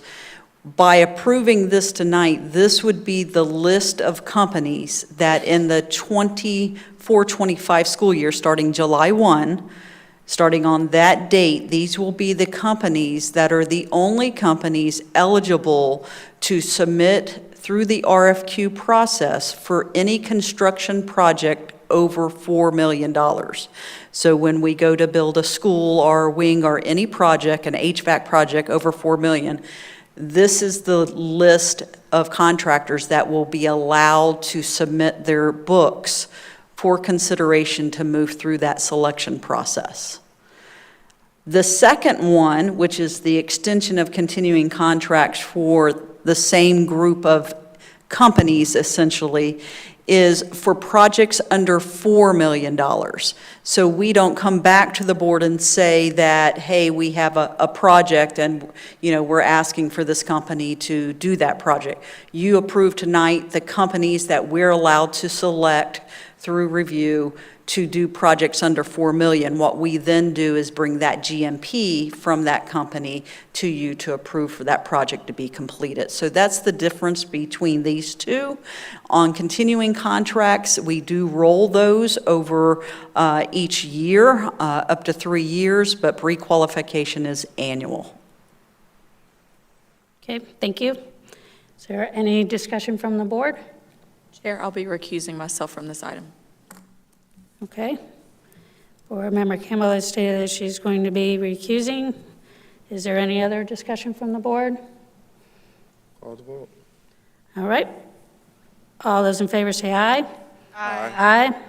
Motion passes unanimously 4-0 with Board Member Campbell recusing. Moving on to item 26.23, may I have a motion to approve extension of continuing contract for construction management services for 2024 and 2025? May I move by Board Member Cummings? Second.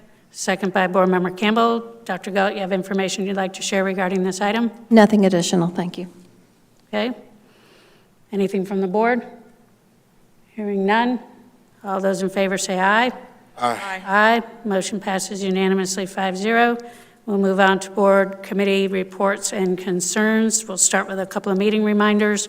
There's a special school board meeting scheduled for July 11th, 2024 at 7:30 a.m. The next administrative briefing and work session has been scheduled for July 11th, 2024. The following administrative briefing and work session has been scheduled for August 1st, 2026. And we'll move on to board committee concerns and comments. Ms. Graybill, just say it was very nice to have you with us tonight. Is there anything from your chair that you'd like to share? I can pass them right. Okay, thank you. Anything from legal? I just wanted to report that I've spent a busy Friday there in Truancy Court, and I know that the chair was there with me, and various board members have been at other truancy hearings over the last few months, and I greatly appreciate that, and that your support is noticed within the courthouse. We're making, I believe, substantial and significant progress, and I like the direction that we're going, and it's showing when some of the worst are getting they're noticing what happens when they're not helping their kids get to school, when they're not doing what they need to do, when students are missing 70 days out of 110, that it's really it makes it very impossible and highly improbable for them to learn well. And it's also, I mean, there's a carrot and a stick approach. It's definitely been helpful with what Judge King is doing. There is certainly consequences if either students or parents aren't complying, but at the same time, it's been a really positive program, and I've seen a lot of families for the first time in their academic careers getting their kids consistently to school with just a monthly monitoring that we do, and it's really a win. It feels like after 3 or 4 months in a row of them consistently doing what they're supposed to do, to say, okay, we're gonna we've given you the wings, now let's get out there, baby bird, and do this on your own, and it's worked well so far, and we're hoping that we continue to see those kind of results. I think there's a lot of people with their passions in the right place in the projects that we are doing right now with Truancy, and I hope it continues. So thank you very much, and it's an honor to represent you in Truancy Court Board. Thank you, Attorney Powers. Dr. Gullett. Thank you. Members of the board, I just have 2 brief items, and both were referenced in context tonight. The first being our inspiration and pledge by our Ricky Teacher of the Year. And the Golden Apple Academy is supporting the professional learning opportunities by teachers for teachers, what I call ed camps. I wrote that into the strategic plan in the beginning and had conversations. So I want to thank the Public Ed Foundation and the Academy and conversations I've had with them to take this on as a project for them. So I think that's going to be a really great opportunity for all of our teachers, and I want to thank them for that publicly.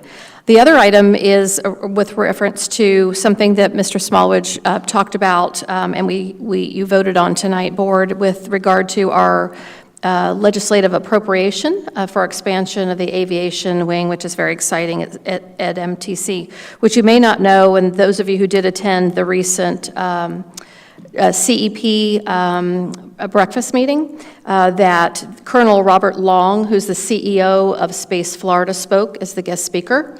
I spoke to him after because he was talking about how this impacts our economy statewide. And what I shared with him and shared with Mr. Shealy also after is that we already have this well underway. We already have plans in place for our new high school for this to be an academy of regarding Space Florida.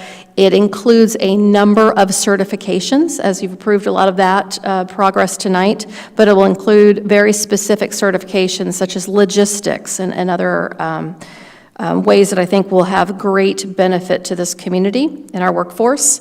And so I wanted to just circle back to say that that's already underway, both with our high school and our plans in our schools. And I mentioned to the Space Florida folks today when I had a follow-up Zoom call with them about our MTC expansion. They were very excited. So there's a lot more to come. They're very excited about us being a district that is being very innovative and in the forefront of this work. So we'll be bringing some more items back to you shortly. Thank you. Thank you, Dr. Gullett. Board Member James. Nothing further. All right. Board Member Cummings. Thank you. Are you live? Something tonight. It's off and on.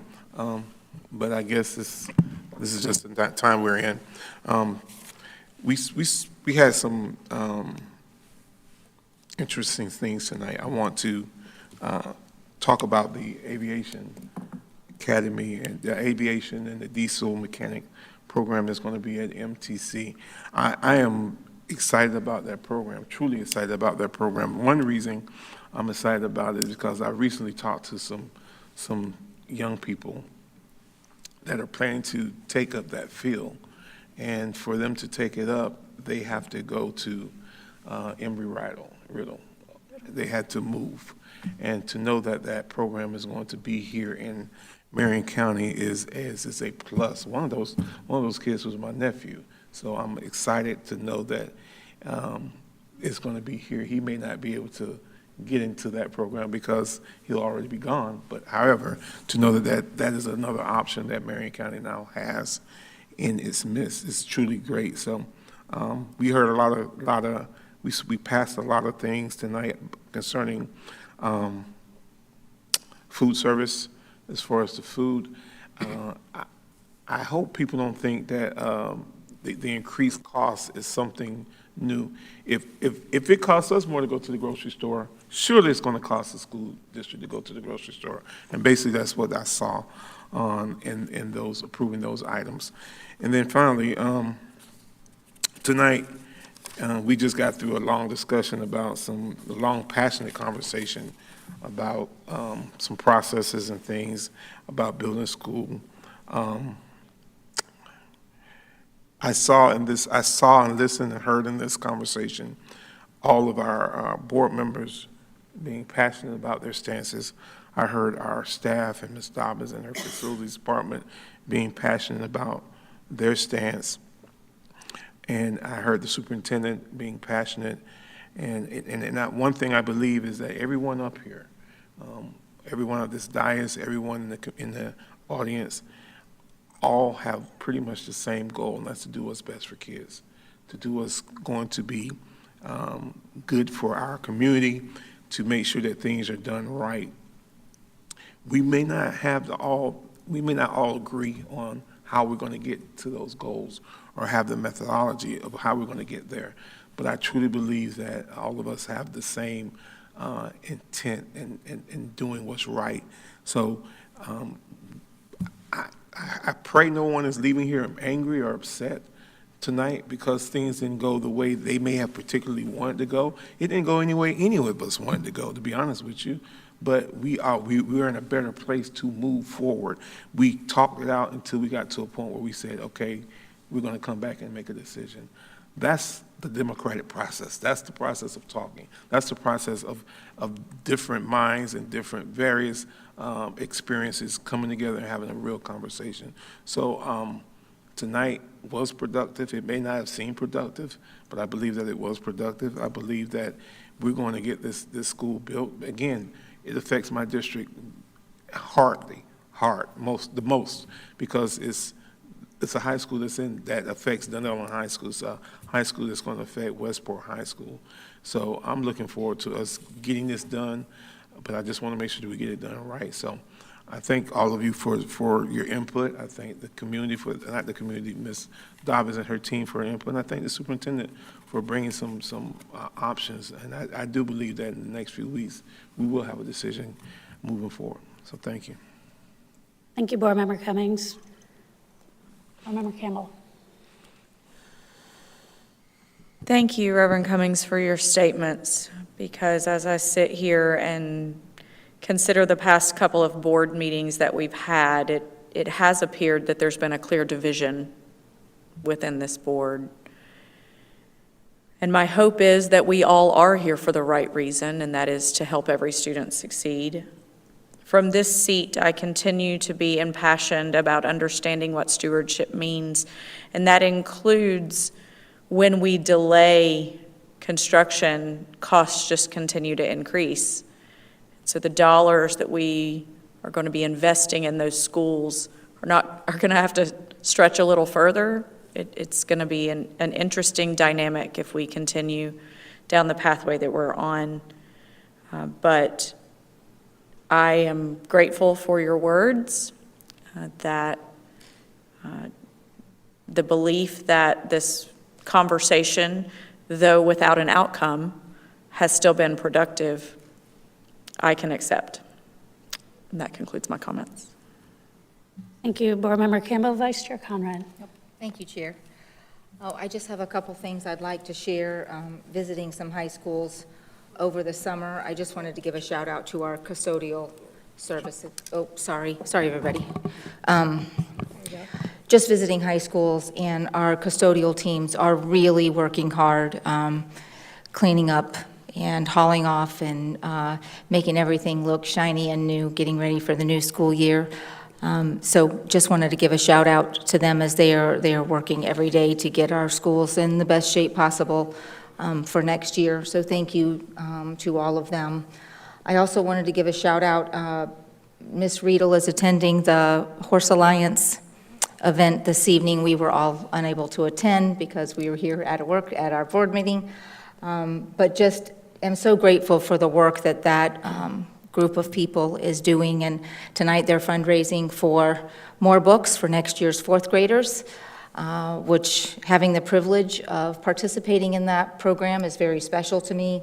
It's very meaningful to the students and teachers that are able to participate in it. So I just wanted to say thank you, that we have the opportunity to be in partnership with the Ocala Horse Alliance, and for Ms. Riedel taking time to go out there and represent us this evening while we are here. Mr. Benvenuti, I had a name for you tonight for audio equipment, but then Mr. Christian said somebody's coming tomorrow to work on audio, so it was a little delayed, but I didn't get it till this afternoon, so I'm looking forward to that, both of you, on some improvements on our audio equipment, so thank you. I want to reiterate again, I'm grateful for the commitment of Ms. Dobbins and her team, and sometimes it's hard to hash things out publicly. It's the only opportunity we have. And so I just continue to be grateful and appreciative for her years of service and her commitment to this district. And I too value her recommendations and her input. So I just wanted to say that publicly as we wind up. For our teachers, it's been mentioned a couple times about the Ed Camp that's coming up this summer, and I just wanted to share, as I sat in on those conversations, it's something very different, a different kind of opportunity that, as long as I've been a part of the education system here in Marion County, has not happened. And so I just wanted to encourage teachers to check into that. It's going to be a teacher-led group, which is really exciting. So I just hope that you'll take the chance to investigate, take the time to learn about it, and hopefully we'll have a good turnout for this first shot at our own Marion County version of Ed Camp. And last but not least, I did want to ask to request a safety shade session. I just have some concerns that have come up for me recently, and I'd like us to have the opportunity to talk and visit about them. And that's all I have. Thank you, Chair. Okay, thank you. Dr. Gullett, you'll take care of. Yes, I will do that. Thank you, Vice Chair. Thank you very much. I do know that some of the concerns that have been raised should be discussed and appropriate for shade. Thank you. Thank you. Great, thank you very much. And yes, it's been a busy summer so far, and I had the pleasure of being at Maplewood Elementary School recently, and it was shared with me that they still had about 200 pre-K evaluations left to do, and to identify the kids early that really need extra support in terms of services is the name of the game. So they're all working hard, and as I was leaving, there was a mom coming in with a pair of identical twins, and they were just so little and so adorable and so much potential, and they were everywhere. And, and I thought to myself, okay, 6 months from now, they'll probably be different kids, but just as cute as buttons. Tonight we did, they were on consent agenda this time because we've talked about it a lot under discussion the last few meetings. There were another 13 agenda items for contracted service providers, again, and these are for kids with exceptional needs, including speech, language, occupational therapy, physical therapy, deaf and hard of hearing services. And these services are required to ensure full implementation of student individual education plans. Tonight, the total cost of these services came to over $1 million. So I'm pretty sure we're up to at least $8 million just in the last few meetings of services that, are mandated once they become part of a student's individual education plan. So I just think that it continues to be important to illustrate to the community our commitment to serving every single student in as any individual and unique way as we possibly can reach them. I too am appreciative of all of the conversation tonight. I'm appreciative of the passion. It's hard for me to be appreciative when I feel like, we've been derailed. That makes it tough. And when I begin to since that, what I do for myself is try to circle my head back around to, okay, you know, what is it that is going to continue to be my guiding light so I can continue to be of best and highest service on this school board? And I think my guiding principles, you know, I'm a Christ follower, so it's definitely the Holy Bible. I also believe deeply in the Golden Rule, and I also deeply believe in the legendary football coach Lou Holtz. Do what's right, do your best, treat others the way you want to be treated. And that's what steadies me. That's what continues to fuel my passion to continue to be of best and highest service of this district. And I look forward to continuing to keep my eye on the ball and do everything together with a highly functioning board to keep those statements at the forefront of everything we do to help every student succeed. So that's all I have for tonight, and if there's nothing further, I need a motion to adjourn. Motion by Board Member Cummings, second by Board Member Campbell. All those in favor say aye. Aye. Aye. Motion passes unanimously 5-0. We are adjourned at 8:49 p.m. Thank you all. The school board meeting will begin in 5